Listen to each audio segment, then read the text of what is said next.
안녕하십니까. 2023 스마트 물류 대전망 온라인 컨퍼런스 사회를 맡은 첨단 김진희 국장입니다. 반갑습니다.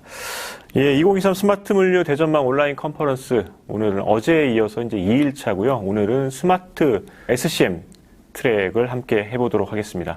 스마트 SCM 트랙은 공급망 가시성, 그리고 AI, 그리고 미래 모빌리티, 이렇게 세 개 분야의 전문가 분들과 함께 꾸며보도록 하겠습니다. 2023 스마트 물류 대전망 온라인 컨퍼런스 2일차 스마트 SCM 트랙 시작해 보도록 하겠습니다.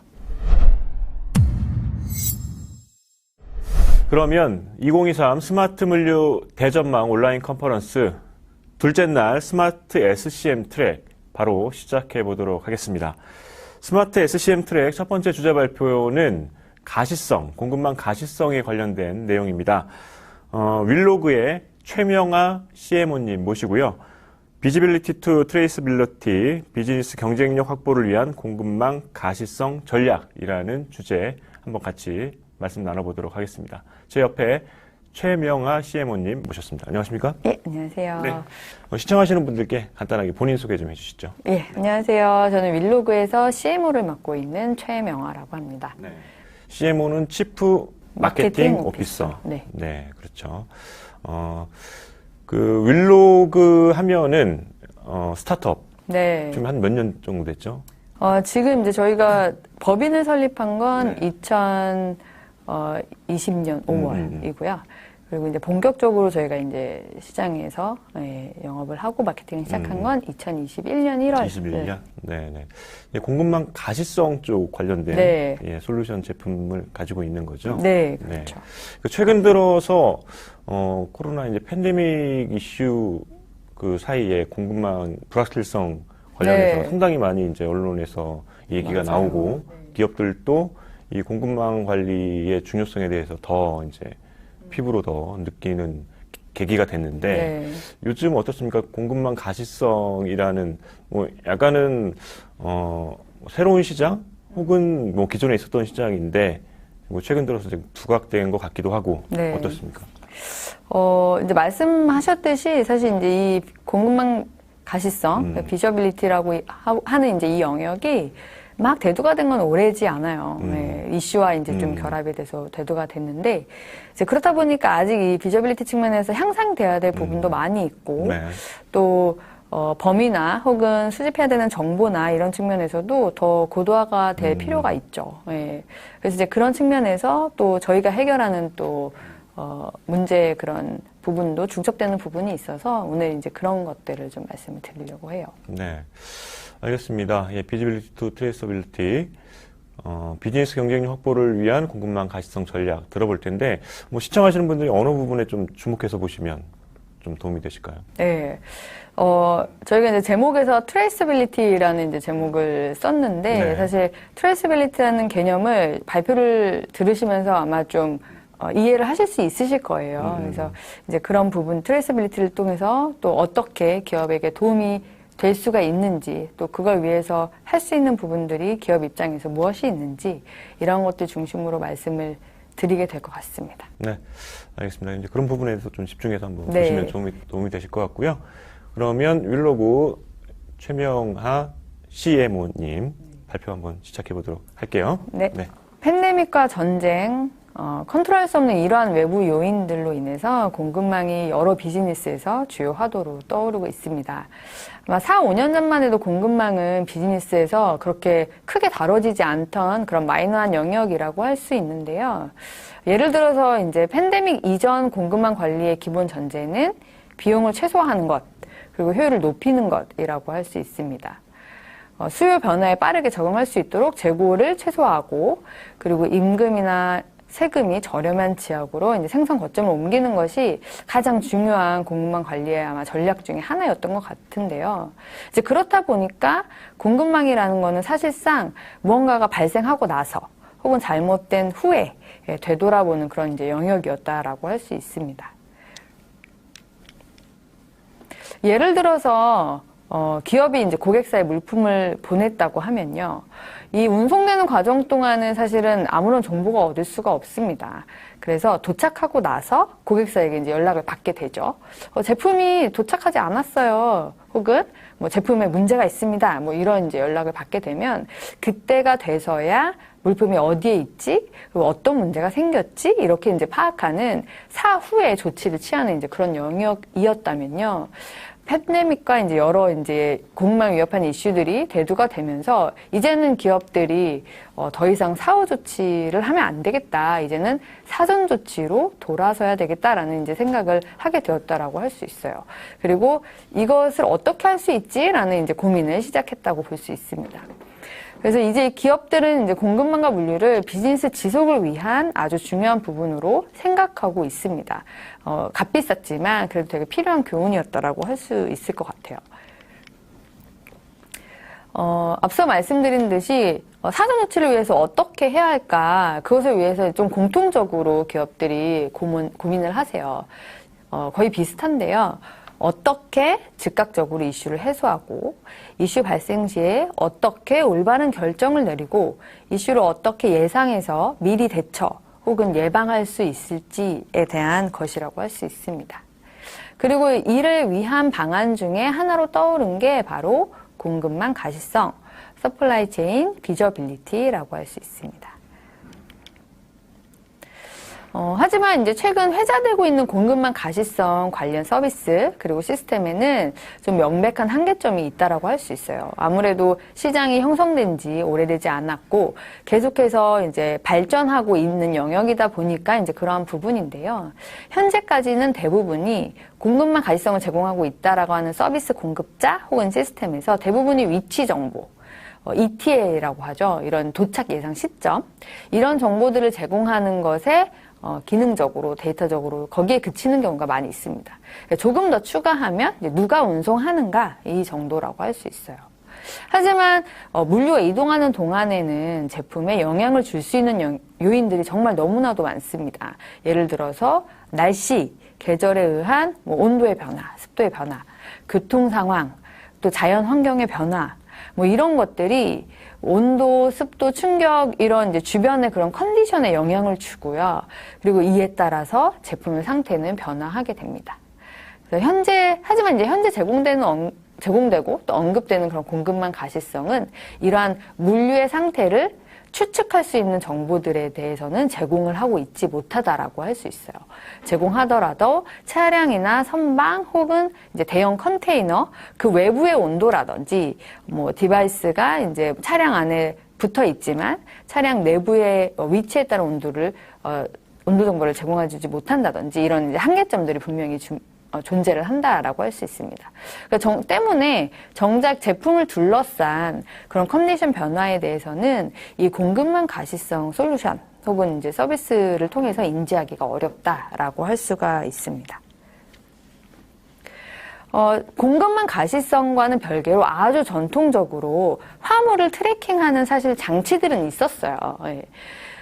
아주 예전부터 물류를 둘러싼 환경 요인에 대해서 아주 간접적이고 제한적이기는 하나 정보를 제공하는 장치라고 할 수 있습니다. 예를 들어서 타코메타, 틸트와치, USB 데이터 로거 이런 장치들이 있는데요. 타코메타는 저희 국내에서 냉장 냉동 차량들에 이제 흔하게 달려 있는 그런 이제 장치죠.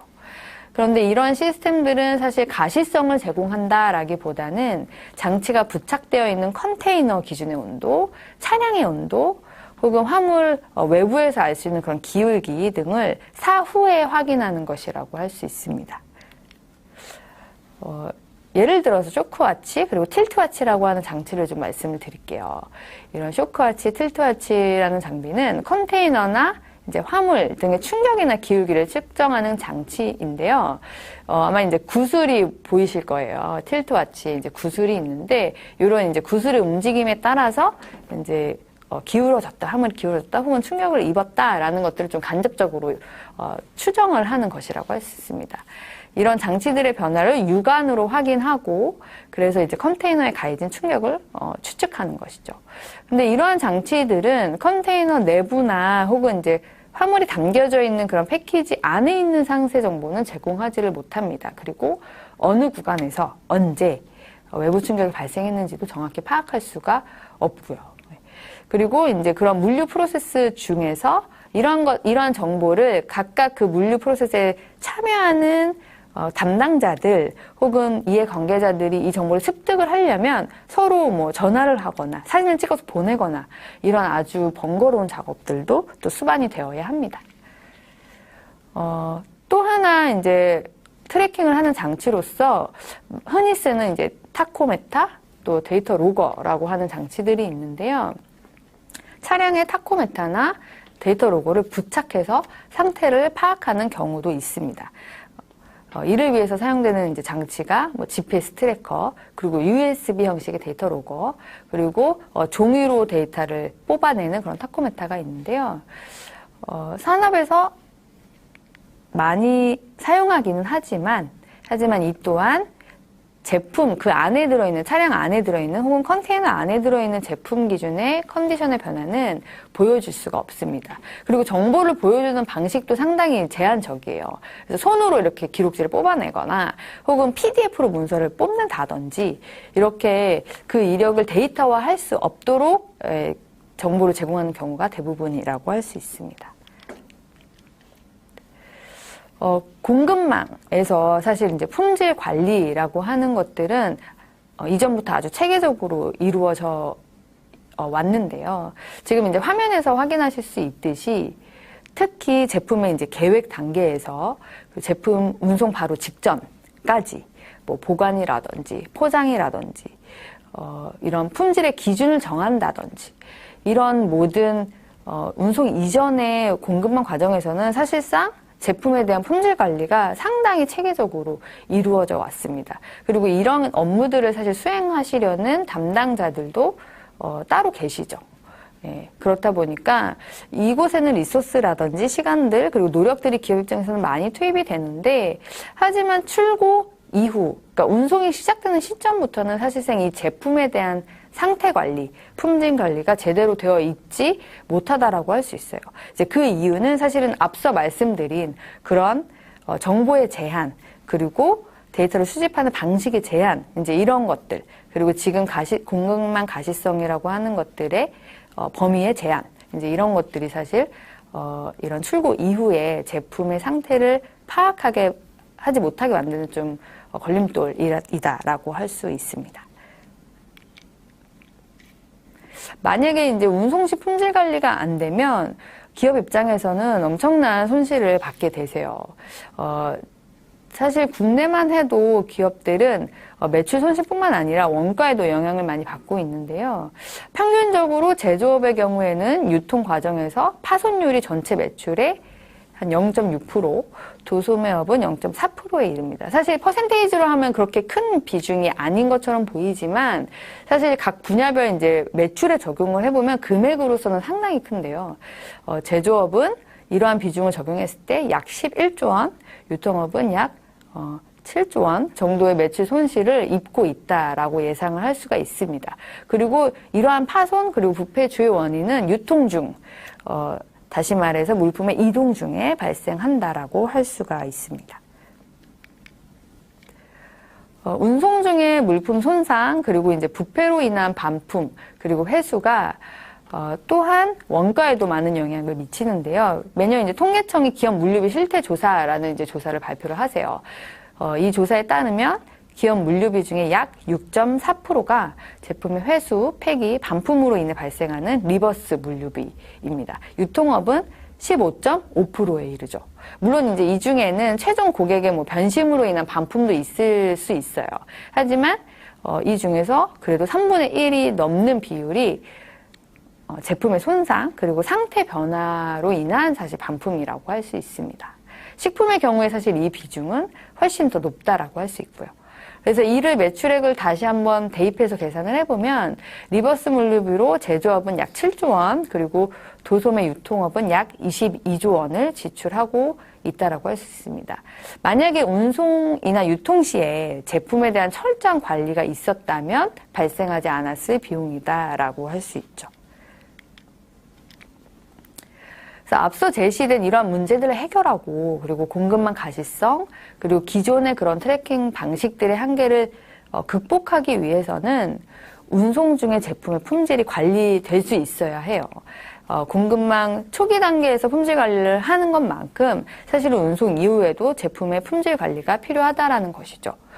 그리고 이것들을 위해서는 반드시 그 운송 중에 이동이 되는 그 제품을 둘러싼 컨디션에 대한 가시성, 컨디션에 대한 정보가 반드시 확보가 되어야 합니다. 그리고 이것들을 위해서는 선제적으로 필요한 부분이 있다라고 말씀을 드릴 수 있는데요. 먼저 양질의 데이터 확보를 위한 디바이스입니다. 기존의 장치들은 센서의 민감도 그리고 수집하는 데이터의 범위, 소프트웨어적으로 보여지는 부분들이 아주 제한적이었습니다.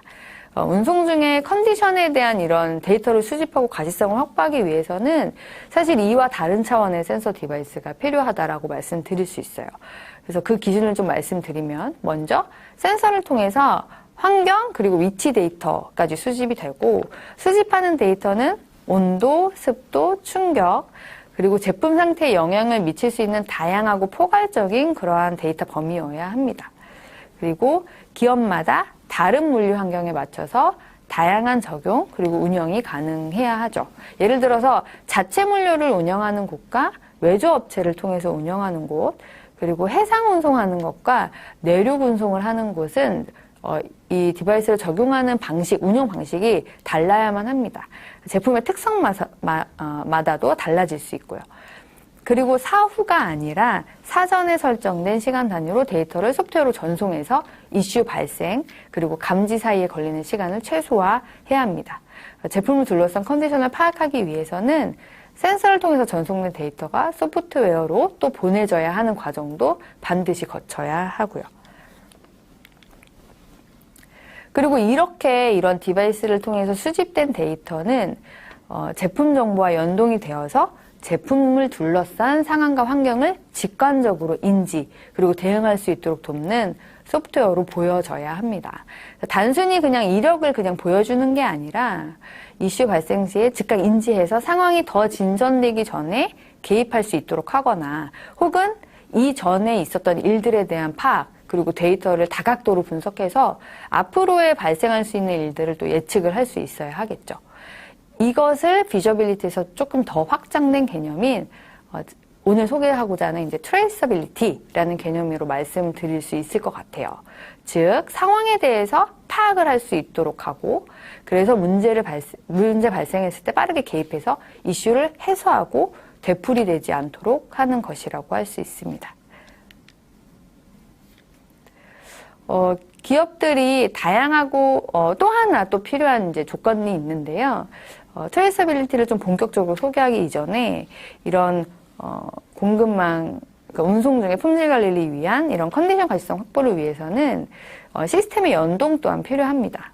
기업들은 다양하고 상이한 물류 시스템 그리고 물류 체인과 연결된 다양한 시스템들을 이용해요. 예를 들어서 ERP, WMS, TMS 이러한 엔터프라이즈 시스템들을 사용하시는데요. 이렇게 각기 다른 시스템들의 연동 또한 물류 공급망 가시성을 확보하는 데는 아주 필수입니다. 물류 체인에 걸친 시스템이 연동되지 않으면 이제 정보의 사일로화, 정보가 한 곳에 모여 있을 수밖에 없고 이 과정에서 이제 미스커뮤니케이션, 프로세스의 에러 등이 발생할 수 있습니다. 센서를 통해서 확보되는 운송 컨디션 데이터 또한 이런 시스템들과의 연동이 되는 것이 상당히 중요하다라고 할 수 있습니다. 그래서 앞서 말씀드린 그러한 조건들이 충족이 돼서 컨디션 가시성이 확보가 되면 그러면 사실은 비저빌리티가 트레이서빌리티로서 전환이 될 수 있는 것이죠.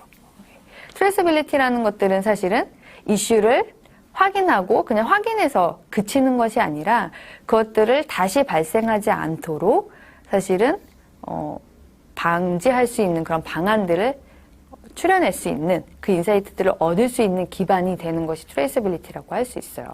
그러면 이렇게 트레이서빌리티를 기업들이 확보하는 경우에 어떠한 이점이 있을까요? 적어도 기업들은 내외부의 리스크를 최소화하고 비용과 손실을 최소화할 수 있고 또한 빠르게 시장에 접근해서 변화 대응을 할 수 있습니다. 결국에는 이제 이런 것들로 비즈니스 기회를 창출할 수 있게 되는 것이죠. 베인&컴퍼니의 글로벌 스테이트 오브 트레이스빌리티라는 이제 서베이가 있어요. 이 서베이에서 이러한 공급망의 트레이스빌리티가 지닌 비즈니스적인 이점을 이제 화면과 같이 제시를 하고 있습니다. 사실 공급망 비저빌리티로서 얻을 수 있는 이점으로 가장 크게 이야기하는 것들이 일단은 규제 대응, 그리고 움직임에 대한 정보 확보, 그리고 이제 신뢰도 확보, 이 정도라고 할 수 있는데요. 이것들은 사실 당연히 확보가 되어야 되는 것이고요. 트레이스빌리티가 가능해지면 고객의 신뢰도, 충성도를 확보할 수 있고 또 효율성을 증대시키고 비즈니스의 탄력성과 지속 가능성을 확보하고 결국에는 새로운 비즈니스의 창출을 통해서 비즈니스에 정말 직접적인 영향을 줄 수 있는 이점들을 제공할 수가 있습니다. 하지만 이제 앞서 제시된 이러한 이점들에도 불구하고 여전히 기업들은 이제 트레이스빌리티를 확보하기 위해서 고군분투하고 있죠. 그래서 동일한 베인&컴퍼니의 리서치에서 기업들 중에 약 10% 정도만 트레이스빌리티가 가능한 공급망 환경을 마련했다라고 답했습니다. 그리고 이를 위한 가장 중요한 요소로 시스템 간 연동, 적합한 기술의 선정, 믿을 수 있는 파트너의 확보를 꼽았죠. 결국에는 이제 기업 홀로 트레이스빌리티가 가능한 환경을 구축하기에는 한계가 있다. 홀로 시작할 수 없다. 이제라고 볼 수가 있는데요. 이 공급망이라는 거대하고 복잡한 이제 밸류체인을 변화시키려면 함께 갈 수 있는 파트너가 중요하다라고 할 수 있습니다. 그리고 이제 이 지점에서 윌로그가 하는 일들을 좀 말씀드리면 어떨까 해요. 윌로그는 컨디션 모니터링을 통해서 운송 중 품질 관리를 가능할 수 있도록 돕고 있습니다. 이를 통해서 이미 이제 다양한 기업들이 공급망 트레이스빌리티의 기본이 되는 환경들을 구축하고 있다라고 말씀드릴 수 있을 것 같아요. 그래서 현재 30여 기업이 약 3천억 원 이상의 가치를 지닌 제품들을 윌로그를 통해서 관리하고 있습니다. 저희는 자체 제작한 센서 디바이스 그리고 관제 소프트웨어가 있어요. 이 두 가지를 이제 솔루션으로 제공하면서 제품에 영향을 줄 수 있는 컨디션의 정보 그리고 위치 정보를 파악하고 이슈가 발생하면 알람을 통해 또 대응을 할 수 있도록 도와드리고 또 누적된 데이터로 분석 그리고 예측할 수 있는 제품 컨디션 모니터링 환경을 제공하고 있습니다. 내륙 그리고 해상, 컨테이너, 패키지, 팔레트 등 이 운송에서 사실 물품이 운송되는 단위들은 상당히 다양하게 있어요. 이러한 다양한 방식에 따라서 저희는 센서 디바이스 그리고 제품 혹은 출고 데이터들을 연동하실 수 있도록 연동하는 형태 또한 선택하실 수 있도록 다양한 옵션을 제공을 해드리고요. 그렇게 함으로써 시스템 간의 연동, 데이터 간의 연동이 수월하게 이루어질 수 있도록 도와드리고 있습니다. 그리고 데이터의 수집 인터벌, 그리고 통신 방식 등 또한 이제 기업들의 물류 환경에 맞게 맞춤형으로 제공해서 어떤 물류 환경에도 제품의 컨디션 가시성을 적응받으실 수 있도록 도와드리고 있다라고 말씀드릴 수 있을 것 같아요. 그리고 운송 현황뿐만 아니라 물류 프로세스에 따른 운송 정보, 그리고 제품의 컨디션을 아주 직관적으로 확인하실 수 있도록 도와드립니다. 그래서 운송 중에 컨디션 변화가 발생하면 이제 실시간 알림을 통해서 신속하게 상황을 인지하실 수 있고 또 적절하게 대응을 하실 수가 있게 되는 것이죠. 이를 통해서 운송 중에도 빈틈없이 품질 관리가 가능해진다라고 말씀드릴 수 있을 것 같아요.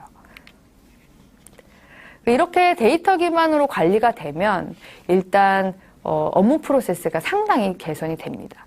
원래는 일일이 수기로 작성해서 적재하고 제품 수령자에게 전달할 때 또 확인을 거치고 그리고 제품을 다시 한번 확인하고 온도를 확인하고 이래야 했던 아주 수작업으로 진행했던 절차가 간소화될 수 있습니다. 인수증이나 증명서 등은 별도 작성하지 않아도 제품의 온도 이력 그리고 출하, 도착 정보 기반으로 증명서가 자동으로 발급이 되고요. 그리고 이렇기 때문에 종이문서 보관 시 발생할 수 있는 분실, 훼손 이런 위험 없이 디지털 형태로 관리하실 수 있게 되는 것이죠. 지금까지는 이슈가 발생하면 이제 원인을 찾기 위해서 각각 다른 시스템을 확인하고 또 해당 담당자에게 직접 전화로 여러 차례 물어야 했는데요. 하지만 이제 저희는 상세 제품 정보를 기반으로 이런 문제의 원인을 파악하실 수 있도록 도와드리고 있어요. 그래서 이렇게 일일이 파악하는 과정이 줄어들면서 커뮤니케이션이 수월해지고 각 담당자는 본업에 집중해서 공급망 내에서 해야 할 일들 우선순위를 확보해 나갈 수 있습니다. 그리고 이슈가 발생해도 손상이 발생한 위치, 시간, 그리고 이유를 파악해서 추가적인 제품 손실을 방지할 수 있다라고 할 수 있습니다. 데이터 기반의 의사결정 또한 또 수월해지는데요. 데이터 기반으로 시뮬레이션을 하실 수가 있고 또 최적의 적재 형태나 위치 등 또한 저희가 제안을 드릴 수가 있습니다. 이렇게 사전 예측, 사전 시뮬레이션 기능 등을 통해서 앞으로 발생할 수 있는 일들에 대한 대비가 가능해지는 거죠. 결국에는 트레이서빌리티가 가능해진다라고 말씀을 드릴 수 있습니다. 이제 기업의 비즈니스의 성과가 사실은 사각지대 없는 품질 관리에서부터 시작이 돼야 한다라고 생각해요. 그리고 이를 통해서 트레이서빌리티가 실현이 될 수 있다라고 저희는 보고 있습니다. 그래서 서플라이 체인 트레이서빌리티의 시작을 위해서 사실 망설이고 시작을 어떻게 해야 할지 모르겠는 기업들 많이 계실 텐데요. 이런 기업들에게 윌로그가 파트너가 되어서 함께 서플라이 체인 트레이서빌리티를 실현할 수 있는 기반들을 마련해 갈 수 있을 것 같습니다. 네, 이상으로 발표를 마치겠습니다. 윌로그의 최명아 CMO님 주제 발표를 들어봤습니다. 네. 주제 발표를 쭉 들으면서 최근에 이런 이슈들에 적절한 솔루션으로 대응을 하고 있다라고 이제 보여지고, 아까 이제 30여 개 지금 네. 고객사들이 지금 윌로그와 함께 윌로그를 파트너로 이제 트레이스빌리티 솔루션을 비지빌리티 네. 트레이스빌리티 솔루션을 사용을 하고 있는데, 요 고객군이 좀 궁금하거든요. 30여 개 고객군이 어떻게 좀 구성이 돼 있어요? 지금 사실 가장 많은 비중을 차지하고 있는 고객군은 아무래도 이제 이러한 컨디션의 변화에 따라서 제품이 아주 민감도를 가지고 있는 제약 쪽, 그리고 식품 쪽이다라고 말씀을 드릴 수 있을 것 같고, 하지만 트레이서빌리티가 필요한 영역은 단순히 식품, 제약 이런 민감한 그렇죠. 물품을 떠나서 사실은 모든 제품들이 사실은 다 이렇게 관리가 되어야 한다라고 저희는 보고 있어요. 그래서 지금 이제 저희의 주요 산업군은 식품과 제약 고객군이지만 사실은 저희 고객군 중에는 그 전자제품 혹은 전자부품을 운송하는 곳들도 있고요. 네. 그리고 습도의 영향을 많이 받는 곡물이나 이런 것들을 운송하시는 기업 고객군들도 있고, 네. 그래서 아마 더 이런 부분들은 확장이 더 되어 가지 않을까라는 생각이 많이 들어요. 네네. 그리고 이제 또 궁금한 게, 네. 율로그 이제 솔루션을 도입을 해서, 어쨌든 고객 입장에서는 이거를 어쨌든 투자를 했기 때문에 어느 정도 회수를 해야 되고, 네. 해야 되잖아요. 기간이 한 어느 정도, 보통 어느 정도 걸린다고?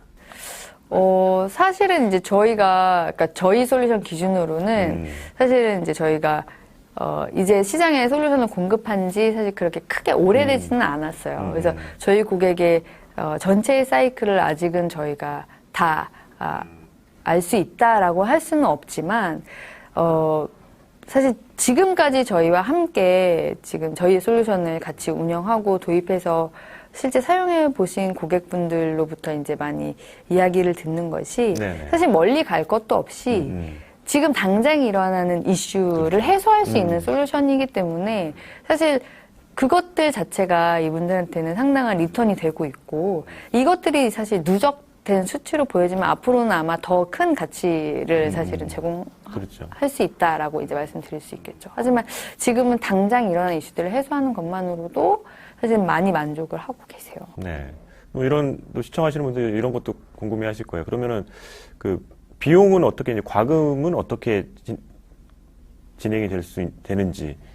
지금은 이제 저희가 센서 디바이스 단위로 과금을 하고 있어요. 네. 그래서 소프트웨어는 센서 디바이스와 이제 함께 제공이 되는 측면이 있고요. 네. 네. 뭐 요청을 뭐 하게 되면 뭐 컨설팅을 통해서 그 구축 기간도 네. 상당히 짧습니까? 어떻습니까? 일단은 저희가 컨설팅 기간은 좀 충분히 가져가려고 해요. 네네. 왜냐면 제품의 저희가 특성도 알아야 하고, 그리고 시스템에 연동이 될 수 있는 환경 또한 저희가 알아야 하고, 가장 중요한 거는 사실은 물류 환경. 예, 운송이 어떻게 진행이 되고 있는지, 그리고 누굴 통해서 운송을 하고 계시는지, 네네. 그리고 운송과 결부되어 있는 물류의 과정이 그 프로세스가 어떻게 진행되고 있는지 아주 면밀히 저희는 고객분들과 같이 이야기를 하면서 그것들을 파악하고 그것들을 통해서 가장 최적의 솔루션들을 공급해 드리려고 하고 있어요. 그래서 뭐 부착하고 저희가 도입하는 시기보다는 사실은 네네. 컨설팅을 통해서 같이 이야기를 나누면서 파악하는 시간이 아마 더 중요하고 네네. 그거에 저희는 더 좀 중요도를 가지고 있다라고 말씀드릴 수 있을 것 같아요. 네, 알겠습니다. 이제 궁금한 건 이제 여쭤봤는데 이제 마지막으로 예, 오늘 이제 주제 발표를 쭉 해주셨는데 좀 더 이제 강조하고 싶으신 좀 포인트나 아니면 시간 때문에 좀 묻다 하신 말씀 예, 있으시면 한 말씀 하고 이제 마무리 짓도록 하겠습니다. 네. 그래서 지금까지는 사실은 이제 물류라는 영역이 아무래도 비용의 측면으로 많이 보여졌었어요. 하지만 지금 이제 오늘 제시된 이 서플라이 트레이서빌리티 그리고 운송 중에 품질 관리 이게 사실 이제 가능한 환경이 되면 기업 입장에서는 물류는 가치를 창출할 수 있는 영역이 될 수 있을 거라는 저희는 이제 확신이 있고요. 또한 그런 가치를 저희가 전달드리기 위해서 저희 윌로그가 많은 고민을 하면서 또 네. 가장 최적의 그런 솔루션들을 공급하기 위해서 노력하도록 하겠습니다. 네. 어쨌든 뭐 시청하시는 분들 중에도 공급망 관리 관련해서 궁금한 가시성 관련해 가지고 궁금한거나 네. 궁금하거나 아니면 이번 부분이 이런 이슈가 있는데 이런 부분 어떻게 해야 될지 이제 고민이신 분들은 윌로그에 이제 그럼요. 예, 연락을 주시면 네. 그런 부분들은 예, 충분히 이제 해소 가능할 걸로 보여집니다.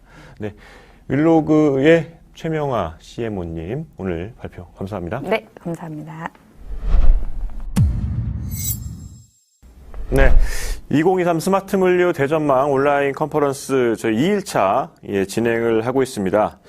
2일차 스마트 SCM 세션의 이제 두 번째 주제 발표 이어가 보도록 할 텐데요. 두 번째 주제 발표는 저희가 이제 스마트 물류와 인공지능에 관련돼서 한번 말씀을 나눠보도록 하겠습니다. 인공지능 분야를 좀 연구를 하고 계신 연세대학교의 조성배 교수님 모시고요. 초거대 인공지능의 실체와 물류 분야의 적용 방안이라는 주제를 가지고 한번 말씀을 나눠보도록 하겠습니다. 연세대학교 조성배 교수님 모셨습니다. 안녕하십니까? 네, 안녕하십니까? 네, 반갑습니다. 여기 시청하시는 분들께 간단하게 본인 소개 좀 해주시죠. 네, 지난 30여 년 동안 인공지능 연구를 주로 해온, 사람이고요. 연세대학교 컴퓨터과학과에서 학생들하고 같이 연구와 교육을, 수행하고 있습니다. 조성배입니다. 네. 교수님, 이쪽 인공지능을 전공하고 이제 인공지능 쪽에서 연구를 해오신 지 얼마나 되셨다고요? 학교 때 공부한 네네. 것까지 합치면 30여 년 된 것 같습니다. 네. 그러면은 어쨌든 인공지능에 대해서 이제 과거와 현재 나름대로 이제 좀 비교를 해주실 수 있을 것 같은데 기술도 그렇고 그리고 뭐 최근에 이제 산업에서도 워낙에 핫하기 때문에 그런 게 좀 신기루냐 아니면 어떤 뭐 사례들이 많이 나오고 있느냐 그런 뭐 좀 트렌드를 한번 정리를 좀 해주시면 좋을 것 같습니다. 네. 인공지능이라는 게 태동된 게 1956년부터니까 이제 시간적으로는 어느 정도 됐는데요. 그렇죠. 네.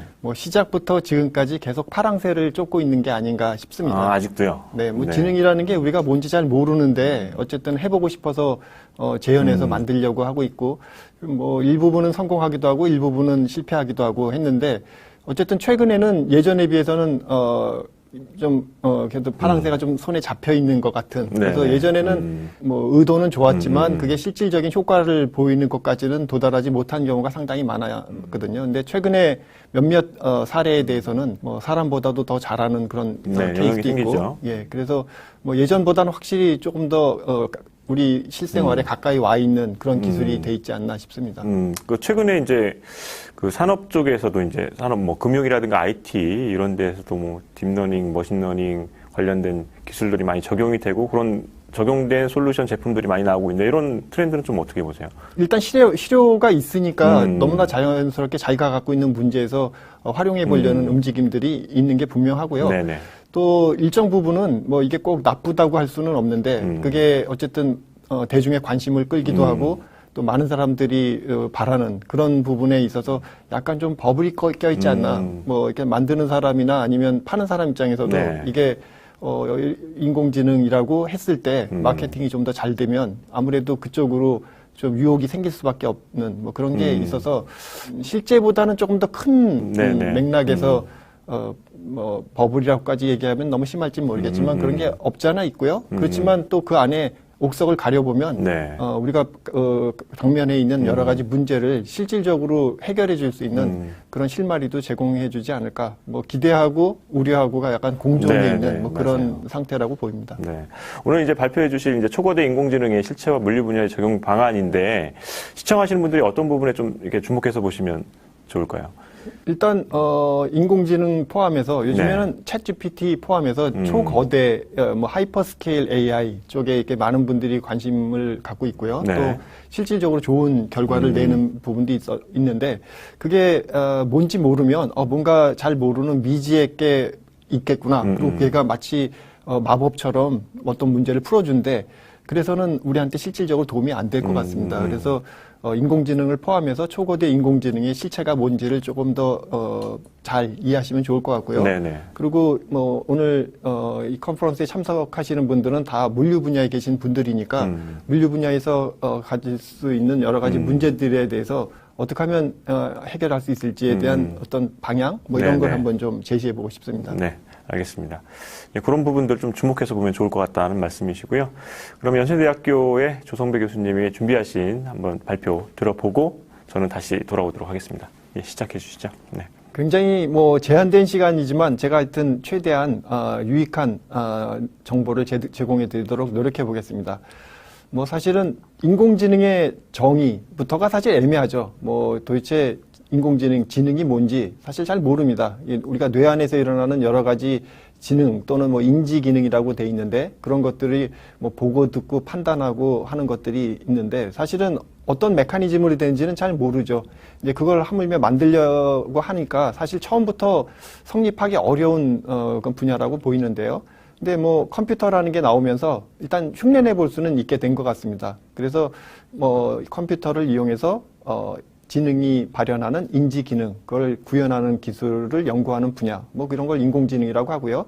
그 안에 사실 여러 가지 기술들이 있고요. 그 중에 조금 재미있는 기술이 일부러 이렇게 코딩하듯이 만들지 않아도 데이터만 잘 준비시켜 두면 데이터로부터 그런 인공지능을 자동으로 구축하는 뭐 그런 기술이 있습니다. 그런 걸 머신 러닝 뭐 또는 기계학습이라고 얘기를 하는데 또 그 안에도 수십 가지 기술들이 있고요. 최근에 관심을 끌고 있는 딥러닝은 그 중에 하나인데요. 그 신경망이라고 하는 뭐 기술이 있는데 신경망에 또 층이라는 게 있습니다. 그 층을 여러 개 쌓아놓은 신경망을 많은 양의 데이터로부터 자동으로 구축할 수 있는 기술. 뭐 그걸 딥러닝이라고 얘기를 합니다. 굉장히 좀 학술적인 용어들도 있고 개념이 복잡한 것들이 있어서 한 번에 이해되긴 어려운데요. 사실 최근의 인공지능을 이해하려면 딥러닝을 이해하지 못하면 안 될 것 같습니다. 뭐 사실은 뭐 정답은 그게 아니지만 요즘 그냥 인공지능 얘기하면 그냥 암암리에 딥러닝을 생각하시는 경우도 많고요.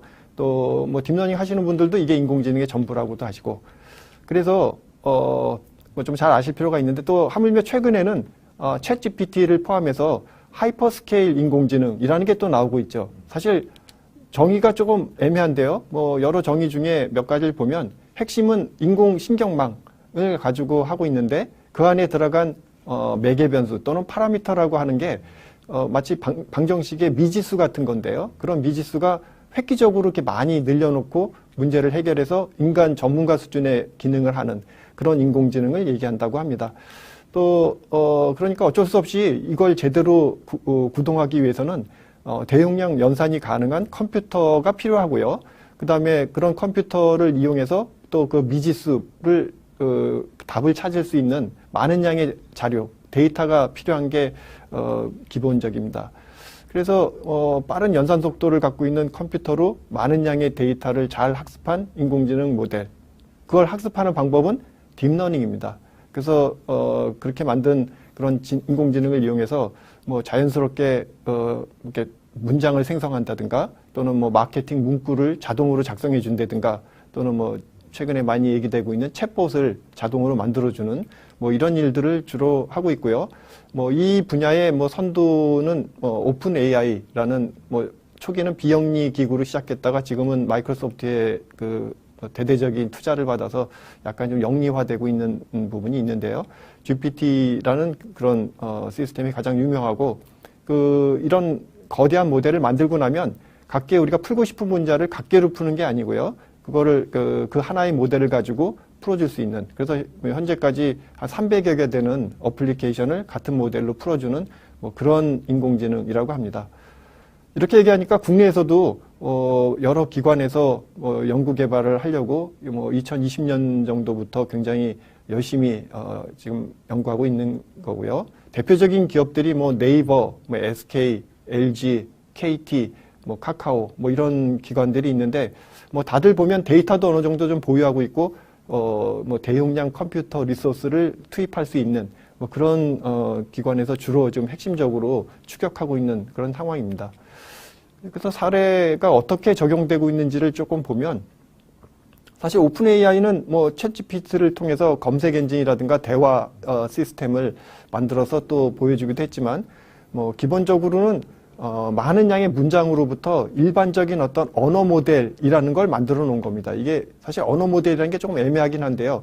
우리가 사용하는 이 말에 뭐 여러 가지 사례들이 있는데 그 사례 중에는 어떤 그 말 문장에 뭐 사용되는 단어의 어떤 연관관계라든가 뭐 이런 것들이 다 포함되어 있는 걸 우리가 일종의 뭐 언어 모델이라고 언어라고 얘기를 하는데 이거를 뭐 1,700억 개나 되는 굉장히 많은 미지수, 파라미터를 이용하고 또 뭐 3,000억 개 정도 되는 문장 데이터를 활용해서 잘 녹여들어오는 그런 모델이고 그래서 뭐 여러 가지 블로그 게시물을 자동으로 생성한다든가 또는 심지어는 뭐 코딩, 골치 아픈데 그런 코딩을 자동으로 그래서 우리가 원하는 문제를 제시해주면 그거에 맞는 컴퓨터 코드를 생성해주는 뭐 그런 응용을 제시하기도 했고요. 또 구글 같으면 뭐 대화형 인공지능이라고 람다라는 게 그걸 개발을 했죠. 그래서 뭐 75개 이상의 언어를 동시에 학습해서 다양한 모델리티를 갖고 있는 그런 문제에 대해서도 모델을 만들 수 있는 뭐 그런 사례도 있었고요. 뭐 마이크로소프트, 엔비디아, 뭐 외부 해외 기업에서도 뭐 그런 비슷한 일들을 하는데 국내에서는 어쨌든 뭐 LG가 중심이 돼서 이렇게 초거대 인공지능을 만들고 뭐 다양한 그 기업 내의 문제들 또 신약을 개발한다든가 또는 배터리 그 용량, 수명 예측 또는 뭐 컴퓨터 비전 기반으로 제품의 검사 공정을 자동화한다든가 그런 문제에 응용하려고 노력을 하고 있습니다. 또 뭐 네이버는 하이퍼클로버라는 이름으로 초거대 AI를 만들려고 노력하고 있고요. 또 검색이나 쇼핑 뭐 이런 데 응용되는 그런 어플리케이션들을 개발한 바 있습니다. 이런 게 어떤 원리로 될까 보면 뭐 기본적으로는 뭐 벌트라고 하는 뭐 그런 딥러닝 모델을 그냥 모토로 하고 있는데 뭐 그냥 자세한 말씀은 나중에 조금 더 하겠지만 기본적으로는 입력에 대해서 출력을 내는 걸 안에 뭐 대규모 이렇게 네트워크를 만들어 놓고요. 네트워크의 선 안에 매개 변수 그 웨이트라고 우리는 얘기하는데 그런 걸 잔뜩 넣어 놓은 그런 모델이고요. 좀 특이하게 넣어 놓긴 했는데 기본적으로는 문장을 뭐 도중에 단어가 빠져 있는 문장을 연속해서 집어넣어 놓고 그거 빠진 걸 채운 문장이 나오도록 출력하도록 모수를 조정하는 뭐 그런 과정을 엄청나게 많은 데이터에 대해서 수행해 내온 모델입니다. 그 안에 그 네트워크는 조금 이제 복잡하게 구성이 되어 있는데 트랜스포머라는 구글이 만든 그런 모델이 있는데요. 뭐 아주 복잡해 보입니다. 뭔가 그 복잡한 기계 설계도처럼 보이는데 기본적으로는 입력에 대해서 그 n이라고 하는 그게 층의 수인데 층을 12개, 24개를 이렇게 이런 구조를 가지고 계속 쌓아나가면서 결국 출력이 나올 때까지 반복하는. 그래서 크게는 마치 그 함수처럼 입력 문장에 대해서 출력 문장이 어떤 나오도록 하는 함수를 이런 식의 매개 변수를 잔뜩 넣어놓고 뭐 그 안에 기술적인 용어는 상당히 많습니다. 뭐 어텐션이라든가 뭐 이런 것들이 있는데 뭐 기술적인 용어고요. 기본 원리는 그냥 그 여러 가지 모수를 파라미터를 차곡차곡 쌓아놔서 입력에서 출력이 변환되도록 하는 그런 방식을 쓰고요. 핵심은 결국 그 파라미터 값을 어떻게 조정해야지 입력에 대해서 올바른 출력이 나올까 같은 문제가 되죠. 이제 그걸 신경망의 원리를 가지고 기본적으로 하는데요. 신경망도 사실은 잘 모릅니다. 우리 뇌 안에 기본 구조를 그 신경세포가 대규모로 연결이 돼서 돼 있다. 근데 신경세포 자체가 하는 일도 디테일하게는 아직도 미지의 부분이 있는데 아주 단순화시키면요.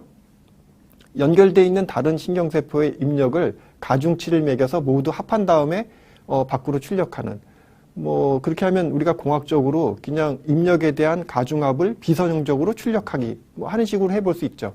핵심은 결국 가중치인데요. 우리가 원하는 문제를 입력에 대해서 출력이 나오도록 하기 위해서 가중치를 어떻게 조정할 것인가. 그걸 학습이라고 얘기를 합니다. 그런데 이제 그런 학습은 기본 원리는 예를 들면 지금 그림과 같은 어떤 네트워크 가운데 지금 파란색으로 일렬로 서 있는 걸 층이라고 일반적으로 얘기하고요. 그렇게 각각 층에 있는 노드들, 그 신경세포하고 연결되어 있는데 다 가중치들이 있습니다. 우리가 하고 싶은 일은 입력이 들어오면 그 입력에 걸맞는 출력이 나오도록 그 가중치를 조정하는 그런 문제죠. 예를 들면 우리가 사진은 고양이 사진이랑 강아지 사진을 입력으로 해서 이게 강아지인지 고양이인지를 구별하고 싶다. 별로 어렵지 않은 문제처럼 보이지만 이 세상에 강아지나 고양이가 종류도 많고 다양한 포즈나 각도, 자세 이런 것들이 다르기 때문에 그렇게 쉽지 않습니다. 그래서 그걸 어떤 방법으로 어떤 것이 강아지고 어떤 것이 고양이고를 우리가 스스로 만들지는 않고요. 데이터로부터 하고 싶으면 그런 자료를 많이 모아두면 됩니다. 그래서 처음에는 요 가중치가 정답을 못 낼 테니까 그 데이터 중에 하나를 입력으로 넣고 그래서 계산을 한 다음에 나온 값이 있을 텐데요. 우리가 원하는 건 강아지면 위에 있는 노드가 가장 큰 값이 나오고 만약 고양이면 아래에 있는 값이 큰 값이 나오도록 그렇게 가중치가 조정되길 원하는데 지금은 처음에는 모를 테니까 임의로 세팅된 값이 정확한 값을 못 내겠죠. 그래서 그게 정답하고 얼마만큼 차이가 나는지를 보정해주는 방식으로 가중치를 줄이거나 키우는 이런 방식을 계속 반복하는. 왜냐하면 우리가 갖고 있는 데이터는 하나가 아니고 수만 장, 수십만 장이 있을 테니까 어떤 하나의 데이터에 대해서 저 가중치를 정확하게 계산을 하면 나머지 데이터에 대해서는 정확하게 못하겠죠. 그래서 어쩔 수 없이 조금씩 반복을 합니다. 그래서 보통 신경망을 학습한다는 게 좋은 컴퓨터를 가지고 오랫동안 반복을 해야 된다고 얘기하는 겁니다. 딥러닝은 이런 식의 신경망에 중간에 있는 중간층, 은익층이라고 돼 있는 그런 층을 여러 개 늘려놔도 데이터만 충분히 많이 주어지면 그 가중치를 자동으로 결정할 수 있는 그런 방법들을 딥러닝이라고 합니다. 여러 가지 복잡한 방법이 있을 것 같은데 개념적으로는 아주 간단하게요. 입력이 들어오면 그 입력에 대해서 올바른 출력이 나오는 걸 한 번에 어떤 함수를 계산하는 게 아니고 층이라는 걸 통해서 반복해서 조금씩 바꿔나가면서 결국 출력이 나오도록 그런 함수를 만드는 그런 기술이라고 볼 수 있고요. 이 분야의 가장 대표적인 모델은 크게는 세 가지가 있습니다. 영상 같으면 컨볼루션 뉴럴 네트워크, 그 다음에 문장이라든가 또는 센서, 이게 보통 시계열 데이터라고 얘기하는데요. 시간에 따라 수집되는 데이터로부터 어떤 결과를 내야 되는 그런 모델 같으면 순환신경망. 최근에 사실은 요거보다 조금 재미있는 응용들이 많이 나오는 게 겐이라고요. 적대적 생성망이라고 돼 있는 생성형 AI라고 하는 게 있는데 요 세 가지가 아주 핵심적인 그런 모델이라고 볼 수 있겠습니다. 이렇게 말씀드리면 용어도 사실 생소하시고 저게 뭔가 하실 텐데 사실 개념을 이해하시고 나면 실제 응용하는 건 굉장히 간단합니다. 만일 우리가 영상, 사진을 자동으로 분류하는 어떤 인공지능을 만들고 싶어. 그걸 딥러닝으로 한다면 기본적으로는 문제를 일단 이렇게 포뮬레이션을 하셔야 될 거고요. 그래서 입력 사진이 들어오면 그거에 대해서 예를 들면 내가 지금 구별하고 싶은 종류는 10가지야. 그러면 10가지 중에 한 값이 나오는 출력을 설계를 해놓죠. 그러면 이제 해야 될 일은 데이터를 수집하는 겁니다. 그래서 예를 들면 요게 아주 전형적인 영상 인식하는 벤치마크 데이터인데요. 사이파 10이라는 그런 데이터를 쓴다고 치면 그 안에 6만 개 그 10가지 부류에 해당하는 데이터 사진이 있는데요. 그 사진을 잘 수합해 둬야 됩니다. 뭐 굉장히 다양한 사진들이 있죠. 그래서 그게 되고 나면 뭐 이걸 어떻게 바꿀까 고민하는 게 아니고요. 기본적으로 모델링이라는 것만 하면 되는데 이 문제는 사진이니까 컨볼루션 뉴럴 네트워크 써야지를 결정하셔야 되고요. 그 다음에 아까 층이라고 말했는데요. 도대체 층을 몇 개를 써야 되나 그런 걸 결정해야 돼요. 예를 들면 이 경우에는 난 4개를 쓰겠어. 누가 결정해 줬죠? 정답은 없습니다. 그냥 본인이 찍어서 하시든지 아니면 내가 풀려는 문제하고 비슷한 난이도를 갖고 있는 문제에 대한 선험적인 사례들이 있거든요. 그런 사례를 이용해서 저걸 결정하시고요. 그 다음에 뒷부분에 완전 연결되어 있는 걸 2층으로 할게. 그 다음에 출력은 뭐 예를 들면 소프트맥스라는 함수를 쓸게. 뭐 이런 것들은 내가 만약 툴을 사용하면 그냥 옵션으로 선택할 거리입니다. 그래서 그거를 결정하고 나면 그 데이터에 대해서 반복적으로 돌리면서 결과를 내면 되는데요. 모델링하는 코드가 얼마나 복잡할까요? 사실은 그렇게 복잡하지 않습니다. 이게 물론 툴을 이용한 거긴 한데요. 뭐 예를 들면 구글에서 제공하는 텐서플로우라는 툴을 이용하고 거기에 뭐 케라스라는 래퍼가 있는데요. 이제 그런 툴을 라이브러리를 이용하면 실제 코딩은 이게 답니다. 약간 이 프로그램에 익숙하지 않으신 분들은 좀 어색할 수 있지만 아까 4개의 층 따기로 한 거 그냥 모델은 시퀀셜 모델인데 모델에 층 4개를 add 하면 돼. 그리고 그거에 각 층의 노드 수는 32개, 32개, 64개, 64개 그런 것들은 내가 결정을 합니다.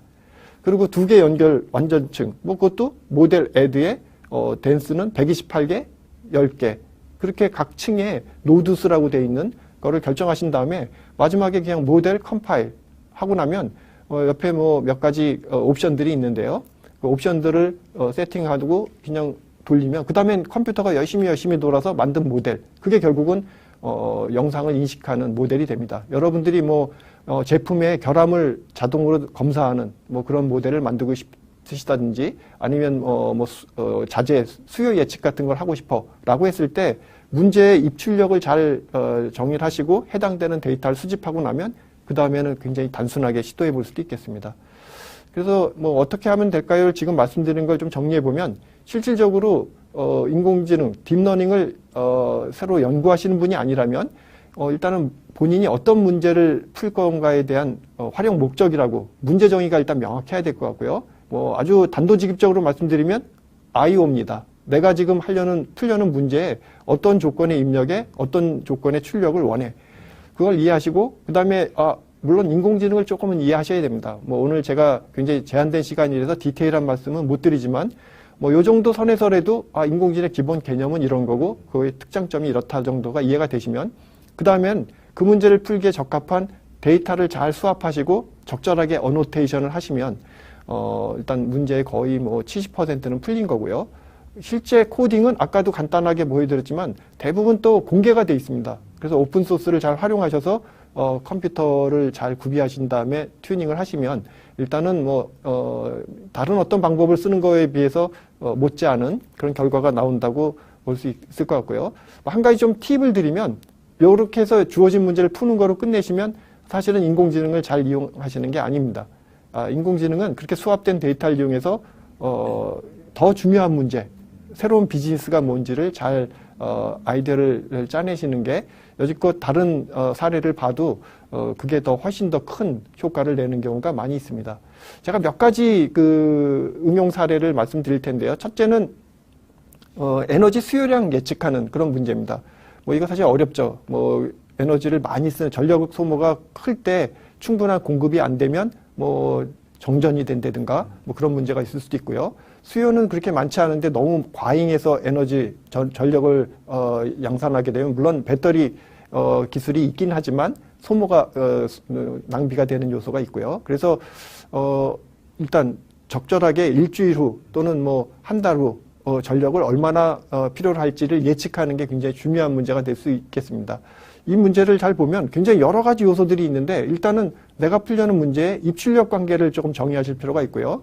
그래서 이 경우에는 뭐 예를 들면 글로벌 전력량이라든가 전압, 전류, 그다음에 그 집 안에 뭐 거실이나 안방이나 이런 각각의 주거 지역의 특정한 그런 자료들을 정보로 입력으로 넣고요.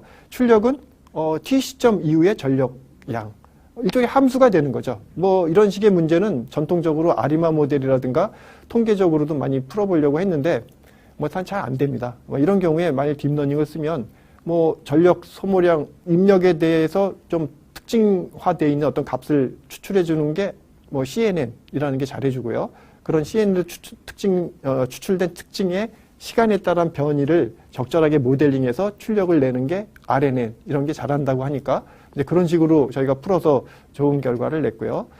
또 뭐 최근에는 뭐 그 제조 또는 뭐 건설 현장에서 이렇게 PHM이라는 뭐 그 센서에서 얻어진 정보를 잘 분석해서 여러 가지 스마트한 공장이나 스마트한 제조를 하려고 하는 그런 시도들이 많이 있는데요. 뭐 그 중에 저희가 풀었던 문제는 굴삭기의 작업 모드를 자동으로 분류하는 문제였습니다. 이거는 뭐 굴삭기라는 게 연구기관이 아니니까 어느 정도 쓰다 보면 이제 수명을 다하게 될 텐데요. 그 수명을 잔존 수명을 사전에 예측해서 필요한 부품 교체 같은 걸 해주면 뭐 멈춤 없이 굴삭기를 계속 사용할 수 있으니까 그런 부분이 도움이 되겠죠. 그래서 이런 문제가 이제 저희가 풀어야 될 문제인데 그때 이제 중요한 건 굴삭기가 어떤 작업을 했느냐가 수명에 또 굉장히 민감한 부분이 있어서 뭐 보통은 건설 현장에서 그 쓰시는 분들이 오늘은 몇 시간 정도 땅을 팠고 몇 시간 정도 이동했고 뭐 이런 걸 이렇게 주먹구구식으로 하시는데 그거를 저희가 센서를 몇 가지 좀 부착을 해서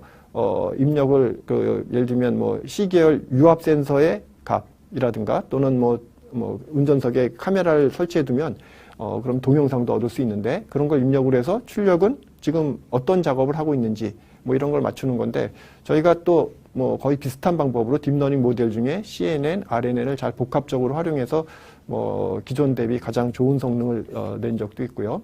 뭐 심지어는 눈에 보이지 않는 소리 같은 것도 처리해 볼 수 있겠습니다. 이거는 뭐 고장 진단을 위해서 자동차 회사들이 많이 하는 방법인데요. 차량 내부의 그 소음을 자동으로 이렇게 분류해주는 뭐 그런 문제인데 사실은 이렇게 밀폐된 공간 안에서 발생하는 소리는 정확하게 음원을 추적한다든가 종류를 구별하는 게 그렇게 쉽지 않다고 합니다. 저희가 그래서 그거를 또 입력하고 출력이 뭐해야 될지를 잘 분석해서 필요로 하는 CNN, RNN 여기다는 또 어텐션이라는 걸 좀 쓰긴 했는데 적합한 딥러닝 모델을 복합적으로 활용해서 뭐 그 시점에 세계 최고 수준의 성능을 올리기도 했습니다. 뭐 물류 분야에서는 어떤 응용이 가능할까요? 뭐 사실은 지금 초거대 AI 또는 인공지능을 활용해서 물류 분야에서 획기적인 어떤 결과를 낸 건 아직까지는 없는 것 같습니다. 그렇지만 이제 제가 물류 분야에 있는 문제들을 조금 전에 말씀드린 방식으로 어떤 식으로 포뮬레이션을 하면 풀 수 있겠다라는 걸 좀 한번 보여드리고 싶은데요. 예를 들면 뭐 수요 예측도 굉장히 중요한 분야죠.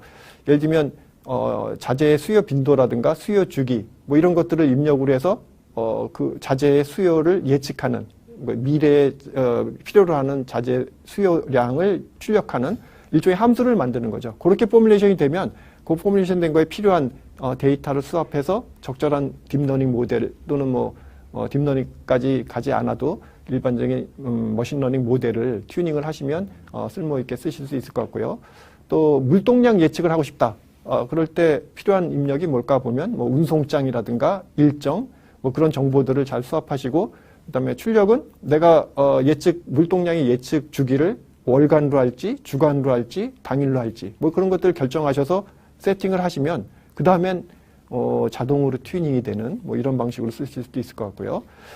그 다음 뭐 응용으로는 품질 분석이나 예지 보전 뭐 이런 것도 가능할 것 같습니다. 예를 들면 뭐 적재되는 시뮬레이션 결과 데이터를 입력으로 해서 뭐 취약 부위를 자동으로 예측한 뭐 예측이라고는 얘기하지만 사실 이게 크리스탈 볼이 아니기 때문에 미래 상황을 예측한다라기보다는 결국 과거의 그 사례로부터 뭐 미래에 있을 수 있는 일에 대한 값을 출력하는 뭐 그런 함수를 만든다고 볼 수 있겠죠.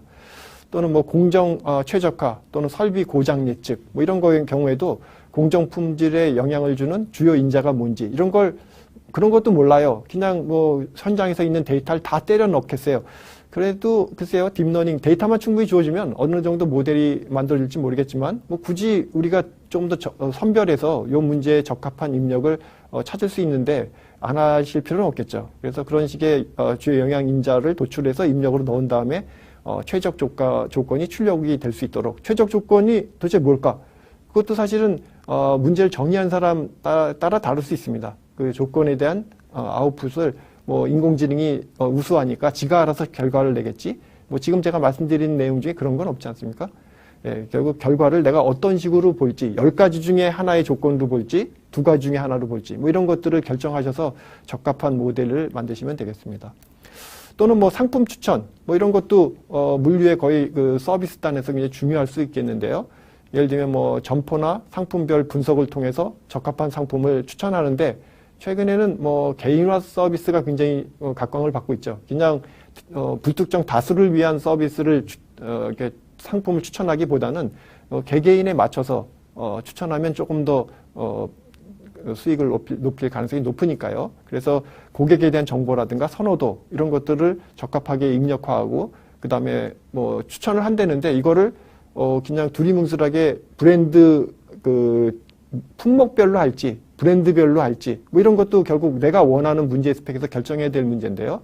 그렇게 정의해 놓고 나면 또 그렇게 정의된 문제에 걸맞는 데이터가 있어야겠죠. 이렇게 문제는 이렇게 정의되어 놨는데 브랜드별 자료를 수입하지 못했어.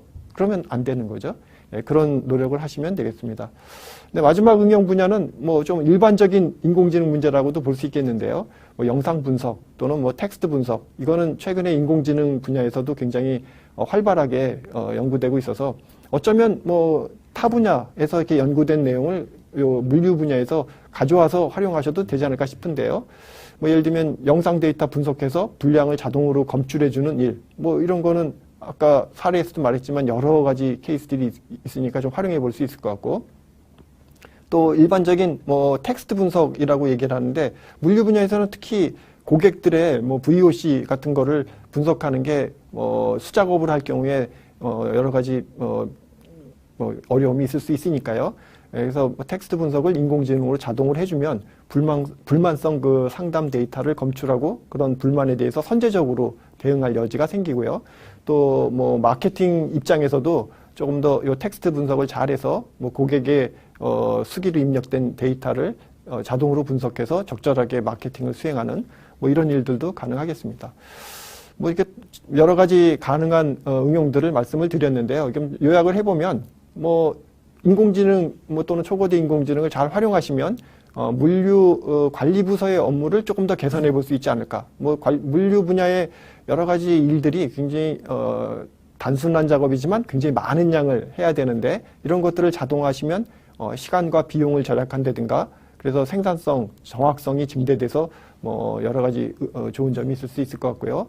또는 그 예측 관리 또는 예측 물류 뭐 이런 것들도 미래를 예측을 잘하면 사전에 조치해서 기업 운영을 좀 더 능동적으로 해볼 수 있을 텐데요. 뭐 그런 부분에서도 활용해 볼 수 있고 또 뭐 재고 관리라든가 창고 관리 같은 것들이 또 여러 가지 어려움이 있을 수 있는데요. 그런 것들을 인공지능을 통해서 효율적으로 관리하는 식으로 하시면 결론적으로 뭐 운영의 효율성을 향상시킨다든가 비용을 절감하고 궁극적으로는 고객의 충성도를 향상시킬 수 있는 그런 방향으로 활용이 가능할 것 같습니다. 뭐 하여튼 인공지능은 제한된 시간이라 거의 딥러닝을 중심으로만 말씀드렸는데 그런 걸 데이터로부터 학습을 해서 만드는 인공지능이라고 얘기를 합니다. 근데 그것만 있는 건 아니고요. 전통적인 인공지능 분야에서는 사람의 지식을 활용해서 이런 문제는 사람은 이렇게 저렇게 할 거야 라고 돼 있는 걸 통해서 뭐 예전에 그걸 전문가 시스템이라고 많이 얘기를 했었는데 그렇게 푸는 방법도 있고요. 또는 뭐 탐색이나 시행착오를 거쳐서 스스로 솔루션을 발견해내는 최근에 강화학습이라는 걸 통해서 또 많이 연구가 되고 있는데 뭐 다양한 방향으로 구현이 되고 있습니다. 그래서 이게 앞으로 어떻게 될 건가를 조금 보면 뭐 우리가 궁극적으로는 진짜 사람처럼 일반 인공지능 뭐 이런 걸 만들어서 뭐 그걸 왜 만듭니까라고 하면 일단 호기심도 있고요. 또 뭐 결국 사람이 나는 누구인가라는 그런 문제를 풀기 위한 좀 철학적인 이슈도 있을 수 있는데요. 그 뭐 좀 요원합니다. 저희 같이 인공지능 연구하는 사람들은 저런 것도 하지만 거기까지 안 가더라도 공학적으로 잘 이용하는 그런 입장에서도 결국 responsive AI라고 얘기를 하는데요. 그게 신뢰성이 높아지고 또 공정성도 보장을 하면서 투명한 그런 인공지능을 개발하려는 노력을 계속 수행하고 있습니다. 이상으로 제가 드리고 싶은 말씀은 마무리하도록 하겠습니다. 연세대학교 조성배 교수님, 예, 발표 들어갔습니다. 감사합니다. 네, 일단 감사드리고, 전반적인 인공지능에 관련된 내용들, 그리고 이제 물류 분야에 어떻게 응용하면 좋을지에 대해서 이제 살펴봤는데, 이제 어쨌든 비즈니스에 이제 활용되는 사례들이 워낙에 많아진단 말입니다. 그러면 가장 중요한 것 좀 놓쳐서는 안 될 부분들, 네, 제가 봤을 때는 뭐 데이터인 것 같은데, 뭐 교수님 보실 때는 다양한 이제 산업에서 이제 연구 의뢰도 오고, 뭐 어떤 문제를 해결해달라는 그런 요구도 받으실 텐데, 이제 그런 것들을 할 때 이제 가장 중요하게 생각하는 부분이 어떤 부분입니까? 네, 뭐 모두에도 잠깐 말씀드렸는데요. 인공지능이 워낙 관심이 뜨겁다 보니까 네네. 이거 뭐 진짜 문제를 풀어줄 거 수도 있겠다는 생각도 하시지만 그냥 요거 좀 쓰면 어쨌든 내가 지금 해오던 방향 가지고도 충분히 뭔가가 되겠다 싶어서 하여튼 많은 분들이 관심을 갖고 있는 건 분명한 것 같고요. 네.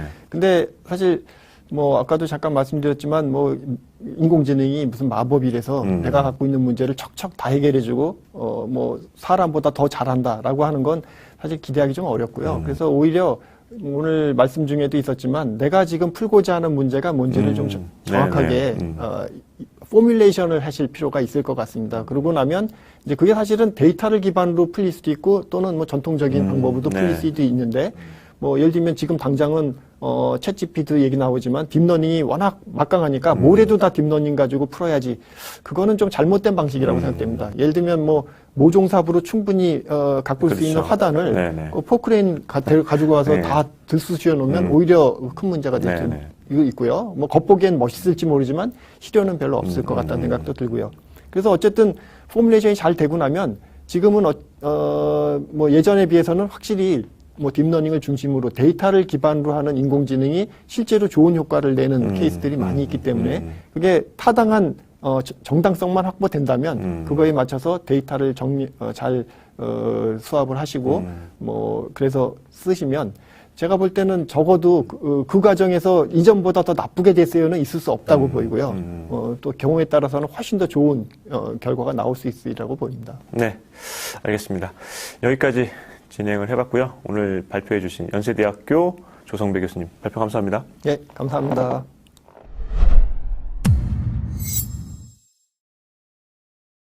네, 2023 스마트 물류 대전망 온라인 컨퍼런스 2일차 시청을 하고 계시는데요. 스마트 SCM 트랙의 마지막 주제 발표 진행해 보도록 하겠습니다.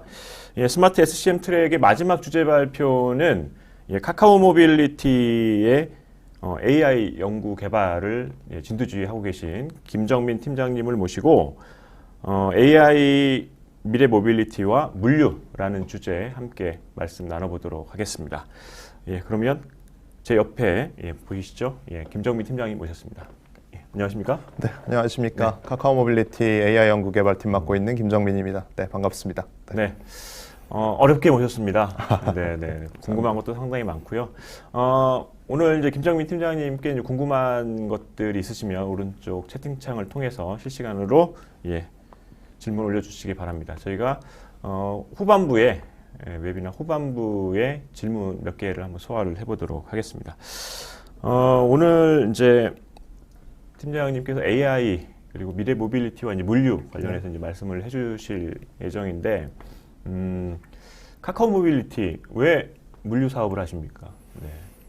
저희가 궁금합니다. 저희가 이제 카카오 모빌리티로 분사를 한 뭐 6년 전쯤부터 그러니까 사람의 이동, 물건의 이동, 그리고 서비스의 이동이라는 것을 이제 세 가지의 축으로 두고 사업을 시작을 했던 것 같습니다. 그러니까 사람의 이동은 뭐 잘 알려진 대로 카카오티 택시나 카카오티 대리 등을 통해서 많은 작업들을 하고 있는데요. 결국에는 움직인다는 것이 사람 혹은 물건이 움직이는 것을 모두 포함하는 개념인 거고 이것이 사실은 통합적으로 이루어졌을 때만 나올 수 있는 시너지들이 있다고 좀 판단을 하고 있고요. 좀 더 현실적으로는 엄청 큰 시장이지 않습니까? 그렇죠. 네, 그런 부분들도 종합적으로 고려가 돼서 물류 쪽에 그 어떤 장기적인 플랜에 의해서 순차적으로 지금 진행을 하고 있다 이렇게 봐주시면 될 것 같습니다.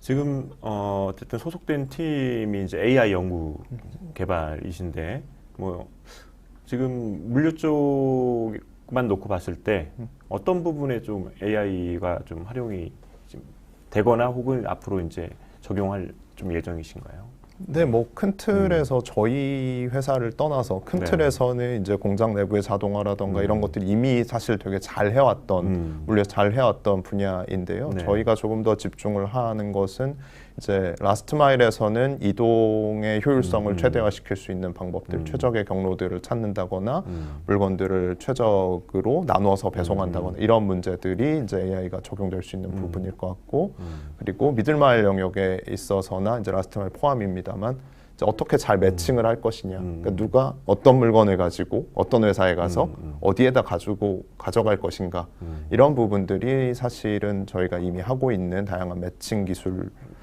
의해서 좀 풀 수 있는 부분인 것 같습니다. 아, 이게 뭐 자연스럽게 타 경쟁사 대비 장점이 될 수도 있겠네요. 네, 뭐 아무래도 많이 해봤으니까요. 네. 알겠습니다. 오늘 이제 준비하신 장표가 이제 AI 미래 모빌리티와 이제 물류인데 시청하시는 분들이 어떤 부분에 좀 주목해서 보시면 도움이 되실까요? 네, 뭐 앞에서는 저희가 지금까지 해왔던 것들 이런 네. 것들 소개를 드릴 텐데요. 네. 뒤쪽에서는 아무래도 IT 기업 그리고 모빌리티 기업, 모빌리티 플랫폼 기업이 물류에서 어떤 일을 하고 싶은지 그리고 뭘 잘할 수 있을지에 네. 대한 내용을 말씀드릴 건데요. 네. 그 부분이 아무래도 좀 중점이 되지 않을까 싶습니다. 네. 오늘 이 시간은 이제 기대하시는 분들이 상당히 많을 것 같습니다. 네, 그러면 AI 미래 모빌리티와 물류 김정민 팀장님으로부터 간단하게 발표 들어보도록 하겠습니다. 네, 감사합니다. 네, AI 미래 모빌리티와 물류 좀 시작을 해보겠습니다. 저는 소개받은 김정민입니다. 오늘은 모빌리티 플랫폼 이야기 좀 할 거고요. 그다음 저희 회사가 모빌리티 플랫폼 기업인 카카오 모빌리티니까요. 가볍게 저희 회사 서비스들 소개해 드린 다음에 이 넥스트 모빌리티라고 저희가 표현하는 다음 단계 모빌리티로 가기 위해서 저희가 그동안 어떤 기술들을 쌓아왔는지 좀 소개를 드리겠습니다. 그리고 마지막으로는 이러한 기술들이 실제로 물류라는 어떤 이런 거대한 산업에 어떤 식으로 녹아들 수 있을지 말씀드리는 순서로 진행을 하겠습니다. 먼저 모빌리티 플랫폼입니다. 그러니까 보통은 저희를 그냥 모빌리티 기업이다, 카카오 모빌리티 기업이지 라고 표현을 하시는 경우가 많은데요. 사실 더 중요한 건 저희는 플랫폼에 있다고 생각합니다. 모빌리티를 다루는 플랫폼인 거죠. 그래서 모빌리티 플랫폼의 가치를 좀 생각을 해보면 이게 물류에 그대로 적용이 될 것 같습니다.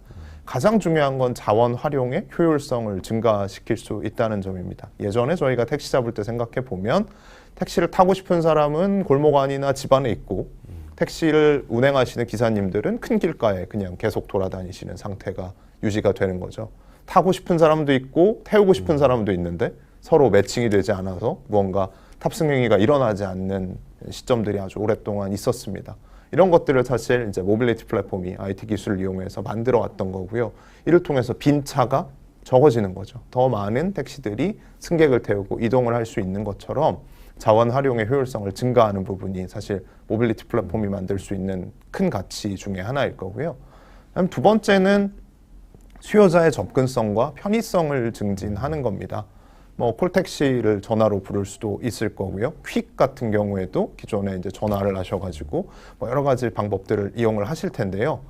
뭐 주소를 잘못 줄 수도 있고요. 뭐 결제상에서 문제가 발생을 할 수도 있고 다양한 것들이 불편할 수 있는데요.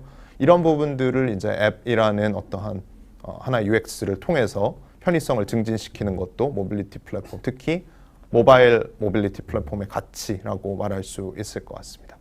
그리고 이렇게 모빌리티 플랫폼을 만들어두면 수많은 데이터들이 플랫폼으로 들어오게 됩니다. 이 얘기는 우리는 이런 일들을 계속하면서 살아왔는데 오프라인상에서 무언가 이동도 하고 물건도 보내고 이런 일들을 많이 하면서 살아왔는데 이것을 분석 가능한 데이터 형태로 모으지는 못하고 있었던 거죠. 그리고 모으더라도 매우 분산된 형태로 각각의 기업에서 모은다거나 혹은 개개인이 모으는 형태가 되었을 텐데요. 이런 것들을 한 군데에 모아서 정말 이 세상에 어떤 일이 어떻게 벌어지고 있는가를 이해할 수 있고 이것을 다시 서비스에 적용시킬 수 있는 것이 모빌리티 플랫폼의 가치일 것 같습니다. 그래서 이제 우리나라의 대표적인 모빌리티 플랫폼 기업인 저희 카카오 모빌리티의 서비스를 좀 말씀드리도록 하겠습니다. 써놓으니까 되게 많아졌는데요. 택시에는 또 블루, 벤티, 블랙 이런 또 세부적인 뭐 이제 서비스들이 있고요. 카카오티 대리, 카카오티 주차, 카카오티 바이크, 그다음에 이제 관광버스라던가 온디맨드 버스를 운영하는 셔틀, 그리고 시외버스, 기차, 항공 같은 대중교통에 대한 이제 API 제공, 그리고 퀵, 카카오티 퀵 서비스, 그다음 렌터카, 그리고 이제 애완동물들을 위한, 반려동물들을 위한 펫, 이런 서비스들이 있고요. 이제 이러한 서비스들을 사업자들을 위해서 제공하는 카카오티 비즈니스, 그리고 해외에서도 사용하실 수 있게 하는 해외 로밍 같은 것들이 이제 이런 각각의 운행 서비스들을 이제 포괄해서 또 제공이 되고 있습니다. 뭐 저희 서비스 이렇게 많이 하니까 뭐 대단한 회사입니다, 이런 얘기를 하러 가지고 온 건 아니고요. 결국에는 저희가 최종적으로 목표를 하는 것은 마스, 그러니까 모빌리티 에즈 어 서비스, 하나의 통합된 형태의 이동을 제공하는 것이 목표입니다. 그것이 최종의 목표라면 그 목표에 가기 위해서 블록들을 이제 하나씩 쌓아 나가는 작업들이 필요했는데요. 이런 블록들을 저희가 지난 몇 년간 잘 쌓아왔고요. 그리고 그 마스라는 것이 적어도 이제 승객단에, 고객단에, 사람이 움직이는 것에 있어서는 이제 어느 정도 방향성을 찾은 것 같다. 그리고 이런 비슷한 것들이 결국에는 퍼스트 마일, 미들 마일, 라스트 마일이 필요한 이 물류라는 시스템 내에서도 좀 어느 정도 만들어져야 될 것 같다라는 그런 방향성을 갖고 있다. 네, 이렇게 봐주시면 될 것 같습니다. 그래서 현재 나가고 있는 서비스는 이제 카카오티 퀵 물류 관련해서는 퀵을 통해서 이제 실제 퀵 서비스 혹은 택배, 그다음 뭐 용달 이런 것들까지 제공을 하고 있는데요. 이것 이외에 저희가 앱에서는 제공하지 않지만 기업들이라던가 이제 기업들을 주로 대상으로, 소상공인분들 대상으로 하는 서비스들은 이제 물류 발표 자료에서 조금 더 말씀드리도록 하겠습니다. 이게 앞에 건 카카오티고요. 저희가 카카오 내비도 가지고 있습니다. 카카오 내비 서비스를 가지고 있는데 뭐 길이 잘 맞는다, 안 맞는다, 뭐 다른 게 낫다 이런 얘기는 저희 댓글로 많이 남겨주시고요. 오늘 이걸 가지고 온 건 결국에는 저희가 엄청나게 많은 길 안내를 하고 있고 그 길 안내를 통해서 수많은 데이터들이 축적되고 우리가 좀 더 정확하게 계속 이동의 시간이라던가 보다 나은 최적화된 경로를 만들 수 있는 역량이 있는 회사다라는 이야기를 좀 드리고 싶었습니다. 이건 상당히 중요한 선순환인데요. 데이터가 쌓이고 적용해보고 이용자의 피드백을 받고 그것을 통해서 사용량이 확대되고 다시 더 많은 데이터가 쌓이는 이런 선순환 고리를 만들어야 단순히 내비 앱을 사용하시는 분들뿐만 아니라 저희 택시 기사님들, 대리 기사님들, 또 물류를 운행하시는 기사님들께 보다 나은 형태의 길 안내가 제공이 될 것입니다. 그리고 지금도 어느 정도 이상의 수준으로 제공하고 있기 때문에 저희가 이런 서비스를, 물류 관련된 서비스도 기획을 하고 진행을 해볼 수 있는 것 같습니다. 그리고 이거는 이제 많이 나와서 궁금해하실 것 같은데요. 저희 뭐 UAM이라던가 자율주행 관련해서도 이제 계속 장기적인 플랜을 가지고 있습니다. 뭐 UAM이나 자율주행이 지금은 다들 승객 중심으로 생각을 하고 있지만 물류에서도 상당히 중요한 포인트가 될 거라고 봅니다. 특히 자율주행 화물 같은 경우에는 이게 이제 사람을 태우고 운행할 때 안전성의 기준이 훨씬 더 높아지겠죠. 사람이 다치면 안 되니까. 근데 이제 짐만 실어서 가는 자율주행이 가능해지면 전체적인 서비스는 어떻게 달라질 것인가 이런 부분에 대해서도 좀 고민을 많이 하고 있습니다. 그래서 장기적인 플랜도 가지고 있다는 정도로 저희 서비스 소개는 좀 마치도록 하겠습니다. 자율주행 얘기는 방금 드려서 넘어가도록 하고요. 이런 것들을 이제 해야 되는데요. 저희가 장기적으로, 단기적으로, 중기적으로 해야 되는데요. 그럼 어떤 기술들이 있는지, 그리고 저희가 지금 가지고 있는 것들, 연구하고 있는 것들 어떤 것들이 있는지 좀 말씀을 드려보겠습니다. 제일 먼저 해야 되는 건, 모빌리티에서 제일 중요한 건 위치를 정확하게 파악하는 겁니다. 뭐 다들 매칭을 하고 보내고 여기에만 집중을 하시지만 모든 모빌리티 서비스의 근원은 정확한 위치를 측정하는 겁니다. 정확한 위치를 측정하는 것의 대부분은 이제 GNSS, 그러니까 미국 위성 이름으로 하면 이제 GPS 신호를 기점으로 해서 이제 사용해서 측정을 하는데요. 문제는 이게 첫 번째 문제는 정확도가 아주 높진 않다는 거. 이제 수미터에서 수십 미터까지 에러가 발생할 수 있다는 게 하나고요. 두 번째는 이제 실내에서는 이게 사용이 어렵다는 점이 있습니다. 그래서 저희는 두 가지 다, 여기에서는 이제 저희가 실내 축인 핀만 가지고 왔지만 GPS로부터 오는 신호로 보다 정확하게 측위를 하는 위치를 측정하는 것을 고민하고 있고요. 그와 동시에 터널이라던가 실내 주차장이라던가 이런 곳들에서 얼마나 더 정확하게 위치를 측정할 수 있을지를 GPS 신호가 아니라 뭐 다른 신호들, 뭐 LTE 신호일 수도 있고요. 와이파이, 뭐 블루투스, 최근에는 뭐 UWB 이런 신호들을 이용해서 실제 운행을 하시는 분들에게 그리고 또 고객들에게 제공하는 것을 많이 연구하고 있습니다. 대한민국에서의 물류의 어려움이 여러 가지가 있지만요. 그 건물의 복잡성, 도로의 복잡성도 큰 배송에서는 아주 큰 문제에 들어갑니다. 뭐 캘리포니아 같은 곳에 그냥 바둑판으로 쭉 되어 있는 도로라면 그냥 대강 저쪽 집이야 알려줘도 아마 아무 문제 없이 배송이 될 겁니다. 그런데 지하 3층 주차장 앞에 있는 뭐 A 출구에다가 가지고 나와야 된다라고 하면 단순히 아무나 가서 할 수 있는 일이 아닌 게 되는 거죠. 그러니까 기사분들의 숙련도가 필요한 일로 점점 이게 변해가는 겁니다. 그래서 이런 부분들을 이제 해결하기 위해서 보다 정확한 측위를 준비하고 있습니다. 그리고 실제로 이제 서비스가 나가고 있고요. 핀 같은 경우에는 뭐 두 번째는 간략하게 넘어갈 건데요. 이제 위치가 어딘지를 알면 차량 기준으로 했을 때는 이게 도로에 있다는 가정을 합니다. 이게 도로가 아닌 곳에 있을 수는 없으니까요. 그래서 그러면 이 포인트, 이 위치라고 데이터가 들어오면 아마 이 도로에 있을 거야 라고 이제 가정을 해서 길 안내를 제공하는 것에 이제 기반 기술이 맵 매칭이라는 기술입니다. 포인트를 맵에 있는 도로에 이제 매칭을 하는 기술이 되겠는데요. 차량에서는 뭐 아주 절대적으로 중요한 기술입니다. 도보 같은 경우에도 갈 수 있는 길들이 좀 정해져 있으니까 중요하지만 차량은 갈 수 있는 길도 정해져 있지만 좌회전을 할 수 있는지 우회전을 할 수 있는지도 다 도로법에 정해져 있기 때문에 이런 것들을 중심으로 사용자가 지금 이런 길로 가고 있구나, 이런 길로 갈 거구나 라는 것을 판단하는 기술에도 많은 역량을 투입하고 있습니다.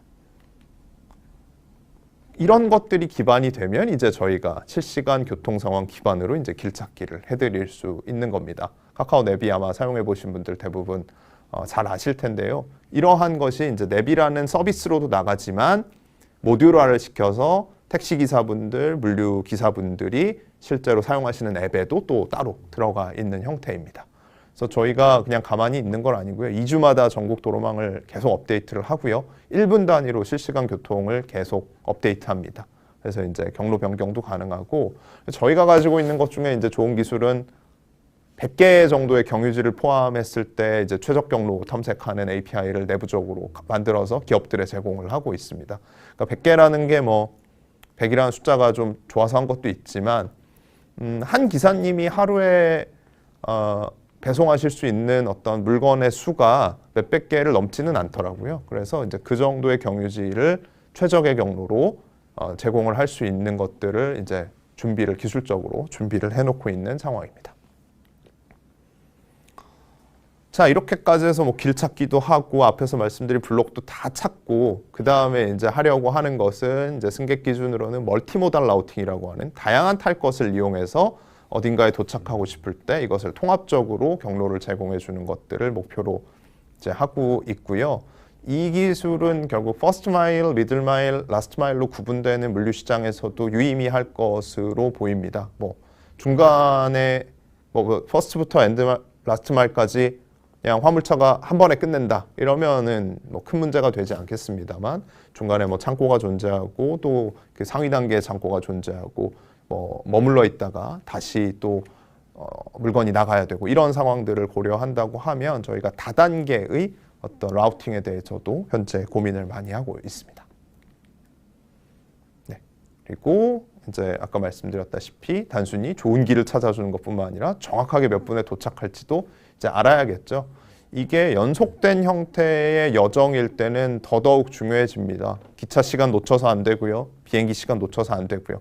화물로 와도 마찬가지죠. 몇 시까지는 도착을 해야 이제 집까지 라스트 마일 운행하시는 기사님들이 이제 배송을 시작할 수 있는데 이 시간이 잘못되거나 이 계산이 잘못되면 사실 모든 게 이제 틀어지기 시작을 하기 때문에 이 소요 시간을 정확하게 예측하는 것, 특히 단기와 장기를 좀 나눠서 저희는 하고 있습니다. 단기라는 건 이제 지금 출발했을 때 얼마나 걸릴지, 뭐 10분 뒤에 출발했을 때 얼마나 걸릴지 이런 것들은 실시간 교통 정보에 영향을 많이 받는 영역이고요. 이런 것 말고 내일 출발해야 되는데 아니면 내일 오후에 출발해야 되는데 오늘 오후에 출발해야 되는데 그때는 어떨 것 같아라는 건 축적되어 있는 이제 다수의 데이터를 이용해서 아마 이럴 것 같습니다라는 예측을 이제 아무래도 진행을 하기 때문에 좀 구분을 해서 예측에 대한 연구도 진행을 하고 있습니다. 드디어 좀 물류랑 제일 좀 연관돼 보이는 게 하나 나왔는데요. 이 문제는 이제 vehicle routing problem이고 이 전 단계의 문제는 이제 traveling salesman problem이라고 해서 어떤 사람이 출발을 해서 모든 지점을 다 거치고 다시 돌아오는 가장 짧은 경로를 찾는 문제가 이제 TSP, traveling salesman problem인데요. 이제 VRP는 이게 좀 확장된 버전이죠. 도착해야 할 곳은 이제 많이 있고 다수의 기사, 그러니까 다수의 어떤 차량이 있을 때 전체가 최적화되려면 이제 어떻게 해야 하는가에 대한 문제입니다. 1000개의 물건이 있고 20분의 기사님이 가야 한다면 무조건 50개로 나누는 게 맞나? 뭐 균등 분배를 한다면 그게 되겠죠. 50개씩 가세요. 그런데 어떤 기사님이 그 마을에 하나만 더하면 51를 하면 바로 옆에 있는 아파트에 가져다 줄 수 있는데 뭐 정확히 나누려고 굳이 옆 단지에 가야 된다. 이런 문제들이 발생을 하는 거죠. 그래서 단순히 최적화 문제로 풀면은 이미 해답이 다 나와 있는 문제인데요. 실제에서는 그렇지가 않습니다. 네, 기사님들이 가실 수 있는 곳, 없는 곳, 뭐 어디까지 우리가 허용을 할 건지 몇 개 더까지는 허용을 할지 이게 또 수익과도 기사님들의 수익과도 연관되어 있는 부분이다 보니 이런 부분에 대한 기반 연구와 실 서비스에서의 상황들에 대해서도 많이 좀 고민을 하고 있습니다. 그리고 수요 예측 모델도 저희가 상당히 공을 들이고 있는 부분 중에 하나입니다. 이것은 택시나 대리를 기준으로 했을 때는 예약과 좀 직결된 문제인데요. 지금 예를 들어서 전혀 손님이 없는 시간이다. 그래서 요금을 되게 낮게 받아야 되는 시간인데 강남역에서 밤 10시에 출발하는 택시를 예약을 지금 하신다고 하면 저희는 강남역의 10시를 기준으로 아마 모델을 가격을 매겨야 되죠. 예약을 하는 입장에서는. 그렇기 때문에 특정 시점에 얼만큼의 수요가 있을지를 예측하는 것이 중요한데요. 이것은 특정 서비스에 국한해서 진행하는 것이 아니라 뭐 택시, 대리, 내비, 뭐 물류 모든 것에 대해서 사실 수요 예측을 하는 것을 노력을 하고 있고요. 이건 재고 관리 측면에서도 아마 엄청나게 많이 연구가 되고 있는 것으로 알고 있습니다. 수요가 특히나 이제 마이크로 웨어하우스를 많이 운영하는 최근의 추세에서는 팔릴 만한 물건을 거기에다 가져놔야 하고 그게 빨리 나가야 사실은 이제 수익이 올라가고 배송 시간을 줄일 수 있는 부분인데요.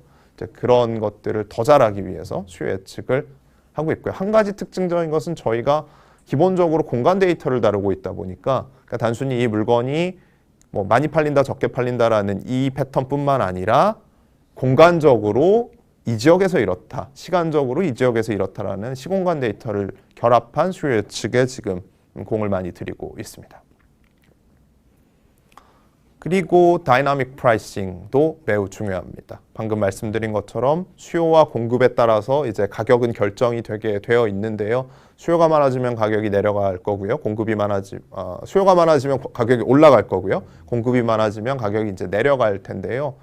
뭐 다 똑같습니다. 택시, 대리, 뭐 수요와 공급이 있고 매칭이 일어나는 모든 곳에서는 이 매우 오래된 경제학 이론이 미묘하게 다르긴 하지만 잘 동작합니다.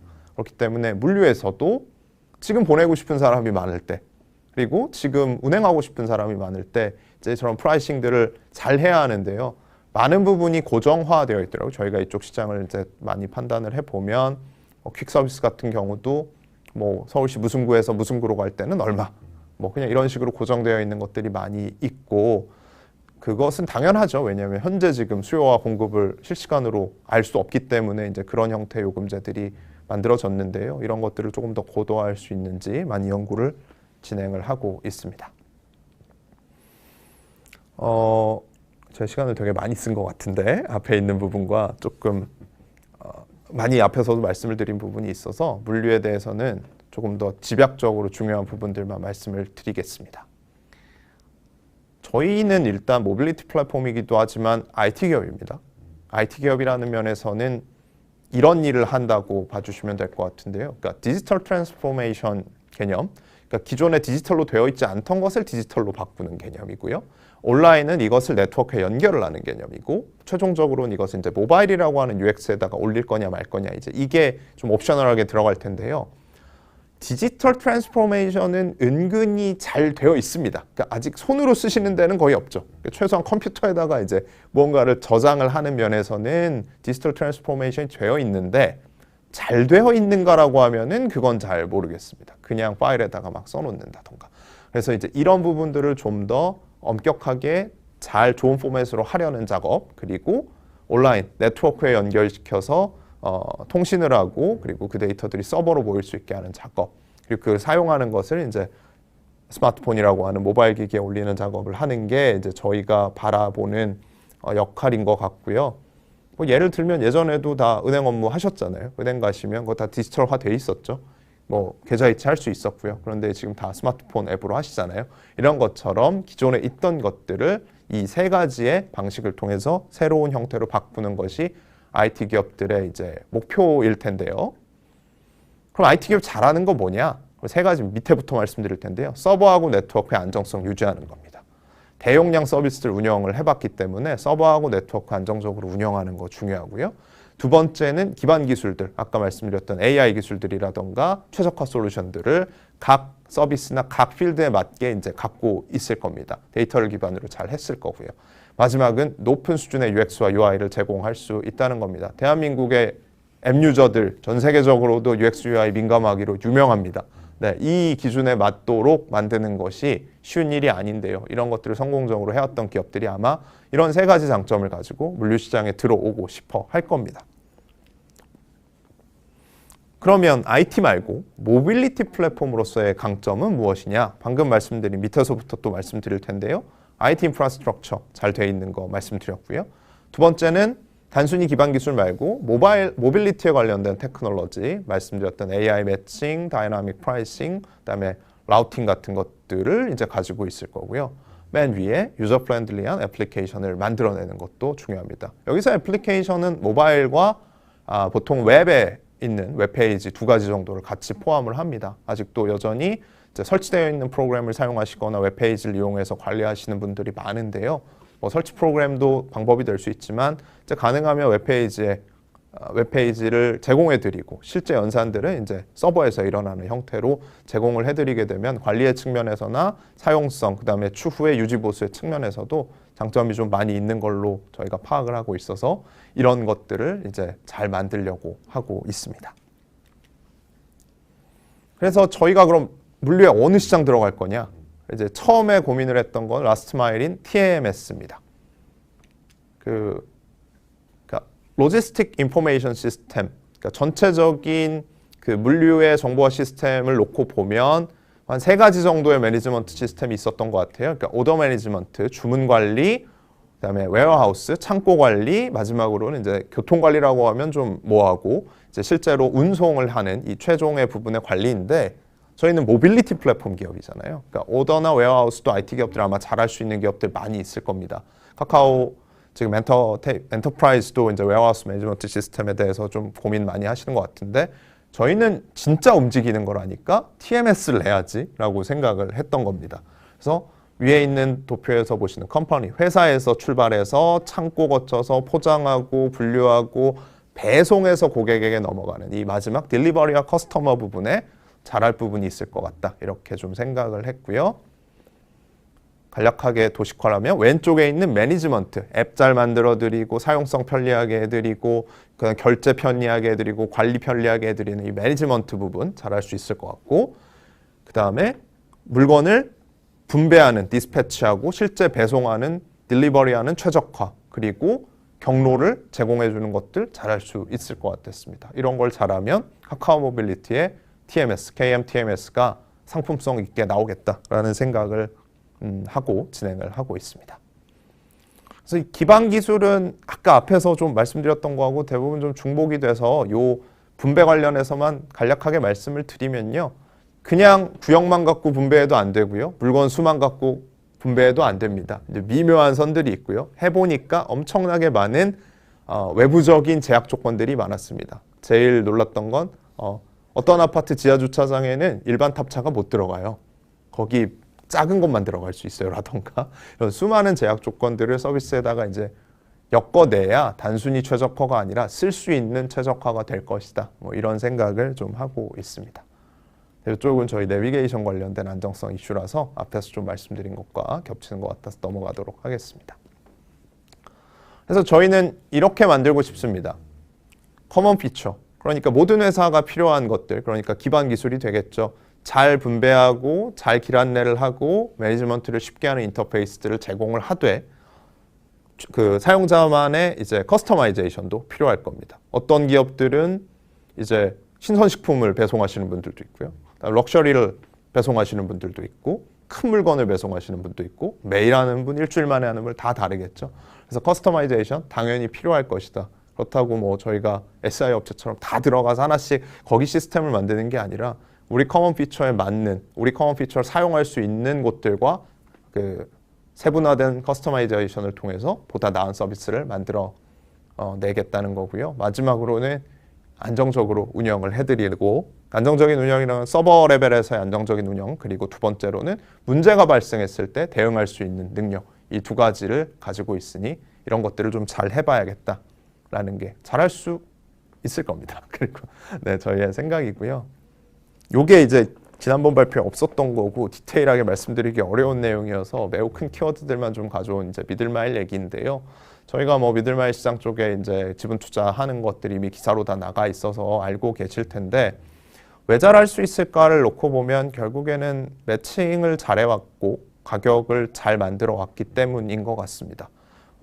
보내고 싶은 회사가 있을, 물건을 보내고 싶은 회사가 있고, 그다음에 이제 차주분들이 계실 거고, 이 차주분들은 어떤 물건을 옮길 때 내가 가고 싶은 곳으로 가시고 싶어 하시죠. 장거리를 가고 싶어 하실 수도 있고, 뭐 집으로 돌아가고 싶으실 수도 있고. 그래서 단순히 한 건 한 건을 잘 만들어 드리는 게 목표가 아니라 서울에서 부산까지 가셨으면 부산에서 다시 서울로 돌아오실 수 있는 어떤 계획들을 한꺼번에 포함해가지고 이 매칭 시스템에 녹여낸다던가 하는 실제로 도움이 될 만한 것들을 만들어내면 미들마일에서도 저희 역할이 충분히 있지 않을까 싶습니다. 이건 아마 언제가 될지 모르겠지만 좀 시간이 지나서 다음번에 이런 자리가 생긴다면 조금 더 자세한 내용을 말씀드릴 수 있을 것 같습니다. 네, 결론으로 좀 넘어가겠습니다. 그러니까 교통, 모빌리티와 IT 기술이 가장 빠르게 융합하는 시대입니다. 그동안 변하지 않고 있다가 AI가 나오면서 자율주행이라는 게 등장했고요. 전기차로 갑자기 변화되고 있는 시점이고요. 물류시장 전체가 갑자기 IT 기술의 중심에 놓여져 있습니다. 융합을 해야 된다는 건 누구나 알고 있는데요. 어떻게 하는 게 가장 좋은 방법인지, IT에서 출발해서 가는 게 맞는지, 물류에서 출발해서 가는 게 맞는지, 아니면 중간에서 만나야 할지, IT에 조금 더 가까운 지점에서 만나야 할지, 이런 것들을 아마 고민을 해야 되는 시기인 것 같습니다. 기준이 필요한 시점이죠. 그리고 그 가운데에 지금 저희가 놓여져 있는 거고요. 저희는 물류를 비롯해서 다양한 이제 모빌리티 분야의 IT나 모빌리티 플랫폼 기업이 가지는 장점을 중심으로 한 발자국씩 좀 나아갈 마음을 가지고 있습니다. 네, 발표는 여기까지 하겠습니다. 네, 감사합니다. 네, 김정민 팀장님, AI 미래 모빌리티와 물류라는 주제로 30분 정도 발표를 해 주셨습니다. 어느 정도 제가 갖고 있던 궁금증이 이제 해소가 된 것 같습니다. 팀장님 입장에서 봤을 때 지금 어떻게 그러니까 순차적으로 순탄하게 물류 시장에 진입을 해서 가고 있다고 보세요? 순탄한 적은 한 번도 없었던 것 같습니다. 모든 분야에서 순탄한 적은 없었던 것 같고요. 특히나 기존 산업이 클수록 그건 어려운 것 같고요. 물류도 기존에 가지고 있던 방식들이 존재하기 때문에 저희가 모르는 것도 많습니다. 가보면 이건 물류 입장에서는 당연히 생각해야 되는 문제인데 저희가 생각을 못할 때도 있고요. 너무 급격한 변화라고 느낄 수도 있어서 쉽게 가지는 못하는 것 같은데요. 네. 뭐 이런 질문을 드릴 수 있을 것 같아요. 아주 좋은 IT 기반 기술들하고 이런 여러 가지를 가지고 있지만 그 산업에 대한 이해가 뒷받침이 되느냐 이렇게 질문할 수 있을 것 같거든요. 네. 그래서 저희도 이제 회사가 발전해 오면서 방향성들이 바뀐 것들이 처음에 카카오 택시를 시작할 때는 이런 생각이었던 것 같아요. 그러니까 전화를 그냥 앱으로 바꾸면 되지. 다 되겠지. 근데 그게 아니더라고요. 네, 택시 네. 산업은 그런 게 그렇죠, 아니었거든요. 그렇죠. 네. 그래서 저희가 이제 지분 투자라던가 이제 협력을 통해서 자꾸 진출을 하려는 이유도 방금 말씀하신 맥락과 일치하는데 모르고 들어가서 할 수 있는 건 아니다. 그렇죠. 알고 있는 곳들과 파트너십이라던가 수많은 고민들을 같이 해서 들어가는 것이 이제 맞는 것 같다라는 전략으로 좀 많이 바뀐 것 같습니다. 네. KM 카카오 모빌리티의 TMS, 네. 예, TMS라고 이제 명칭을 주셨는데 지금 이제 어쨌든 서비스는 출시가 돼서 돼 있는 거잖아요, 그죠? 지금 네. 이제 저희 기반 기술은 완성이 됐고 지금 관계사들과 이제 말씀드렸다시피 이제 연결하는 작업들이 필요하다 보니까 이제 몇 군데와 이제 연결을 하는 작업들을 진행을 하고 있습니다. 그럼 연결을 해서 결국에 또 피드백을 받고 그런 또 이제 선순환적인 구조를 네. 통해서 개선하고 계속 그런 과정을 가져가는 거죠. 앞으로. 네, 맞습니다. 네, 알겠습니다. 질문을 몇 개 이제 주신 것들 중에 네. 한번 드려볼게요. 예, 이게 이분 이제 강태욱 이제 시청하시는 분들 중에 이제 강태웅님께서 이제 물류도 블루처럼 프리미엄 형성해서 혹시 그쪽으로 유도하게 알고리즘 세팅이 가능할까요? 뭐 이런 질문도 주셨어요. 네, 뭐 저희가 유도를 해서 알고리즘을 세팅은 한 적은 없고요. 그렇죠. 네, 그런 부분은 없고 상품의 다양성 측면에서 고민이 있겠죠. 네, 이게 블루라는 거는 결국에는 사용자가 조금 더 택시를 편하게 그렇죠. 사용할 의도를 가졌을 때 돈을 더 내겠다. 이제 이런 건데 이제 물건을 보내시는 분 입장에서도 나는 조금 더 가격을 지불하더라도 빠르게 매칭되는 그렇죠. 서비스를 네. 원한다라고 하면 그런 형태로의 발전은 좀 가능하지 않을까. 그렇죠. 서비스의 다양화 측면에서 네, 맞습니다. 예, 충분히 가능할 것 같다는 말씀. 그리고 김성재님은 이제 이거는 이제 약간 좀 디테일한 부분이긴 한데 배송 일정을 세팅한 후에 출발해서 배송을 시작하는데 추가적인 배송 요청을 등록한다면 전체 배송 일정이 자동 업데이트 되는지 현재 이제 서비스. 네. 네, 그 정도 기술은 기본적으로 그렇죠. 이제 들어가 있는 상황이고요. 그러니까 저희가 아까 말씀드렸다시피 이제 길 안내 기술을 이미 갖고 있기 때문에 이제 배송지가 추가되면 이제 모든 경로 간의 시간들을 한 번 더 계산을 합니다. 다. 그래서 이제 최적 경로로 다시 바꾸는데 이게 뭐 사실 몇 초도 걸리지 않는 시간 안에 이루어지기 때문에 네. 사용자 입장에서는 그냥 예를 들어서 물건 추가, 경위지 추가 저희 내비에서 하시듯이 넣으면 새로 길이 보여지는 정도의 수준으로 인식되실 겁니다. 네. 네. 그리고 이제 TMS 쪽 트랜스포메이션 매니지먼트 시스템이라고 하는 TMS 부분은 이제 글로벌적으로도 네. 예, 상당히 이제 그 강점을 갖는 기업들도 네, 상당히 많고 이제 국내에서도 오랫동안 이제 물류 쪽 시장에서 TMS 서비스를 제공한 네, 기업들이 상당히 많습니다. 네. 네, 뭐 아시다시피 그거에 어쨌든 뭐 KM, TMS는 어쨌든 후발주자이기 때문에 네. 그들과 이제 경쟁 불가피할 텐데 이제 마지막으로 이제 앞으로 어떤 장점을 통해서 어떻게 이제 경쟁을 하면 충분히 그들과 경쟁해서 이길 수 있겠다. 말씀해 주신다면. 네, 말씀하신 것처럼 이제 저희가 같이 이제 진행하려던 회사들도 기존의 이제 TMS 시스템들 타사들 거를 그렇죠, 사용하고 계시는 경우가 많았는데요. 일단 첫 번째는 이제 설치형 사용하시는 분들 많았고요. 그러니까 해외 회사들 같은 경우에 그렇죠. 프로그램 안정성이 저희가 느끼기에는 상당히 부족했다. 두 번째는 국내 도로의 실정이 전혀 반영되지 않는다. 네, 그래서 해외는 사실 쉽지 않다. 그냥 사실은 이제 그렇게 될 것 같고요. 이제 국내 같은 경우에 이제 넘어왔을 때도 가장 어려움을 겪는 라스트 마일에서 가장 어려움을 겪으시는 부분이 어디에 내려야 하고 그다음에 어디에 놓고 얼만큼 있다가 뭐 주차가 가능하냐 못하냐 여기가 정확히 입구가 맞냐 이런 부분들이었어요. 그래서 그런 부분들에 있어서는 이제 내비게이션 서비스를 운영하고 있는 저희가 이제 강점이 엄청 크다. 이제 이렇게 볼 수 있을 것 같고요. 그다음에 두 번째는 저희는 IT 기업, 플랫폼 기업이니까 서버 클라이언트 시스템에 익숙한 사람들이죠. 그러니까 저쪽이 클라이언트를 저희는 제공해 드릴 거고 저희 서버에서 이제 관리를 하는 구조를 좀 선호하는데 그 이유는 아주 빠르게 대응이 가능하기 때문입니다. 클라이언트는 배포를 계속 해야 되거든요. 그렇죠. 바꿔줘야 되고. 그런데 그런 형태가 아니라 저희 쪽에서 이제 대응을 바로 할 수 있는 형태를 익숙하게 운영하는 기업이기 때문에 그게 IT가 아닌 물류 기반의 TMS 회사 대비 IT TMS 회사의 강점이라고 네. 말씀드릴 수 있을 네. 것 같습니다. 이제 마지막으로 이제 제가 궁금한 거 네. 예, 하나 질문드리고 끝내도록 하겠습니다. 3PL 업체들도 상당히 많습니다. 3PL 업체들도 배송 부분에서는 TMS라는 시스템을 인하우스 혹은 아까 말씀하셨다시피 그런 솔루션을 가져다 쓰고요. 택배에서도 마찬가지입니다. 그죠? 굴제 택배 업체들도 TMS가 상당히 중요하죠. 네. 예, 결국엔 배송을 어떻게 하고 최적화를 어떻게 시키느냐 상당히 중요한데 물론 그 업체들도 해외에 있는 그런 솔루션 혹은 이제 국내에서 혹시 뭐 혹은 인하우스를 이렇게 개발하는데 네. 이제 그런 쪽 시장도 당연히 보고 계신 거죠. 네, 뭐 저희가 당연히 기존에 네네. 물류를 하고 계시는 업체들이 저희의 주요 고객사들이 될 가능성이 높을 것 같고요. 다만 어디에 틈이 있는가의 문제인 것 같은데요. 예를 들어서 IT와 물류 시스템을 다 가지고 있는 기업들도 국내에 이제 존재하죠. 그렇죠. 그러면 이제 알아서 잘 하실 것 같고요. 네, 그리고 기존에 원래 물류망을 크게 가지고 있던 회사들은 인하우스와 외주로 고민을 할 겁니다.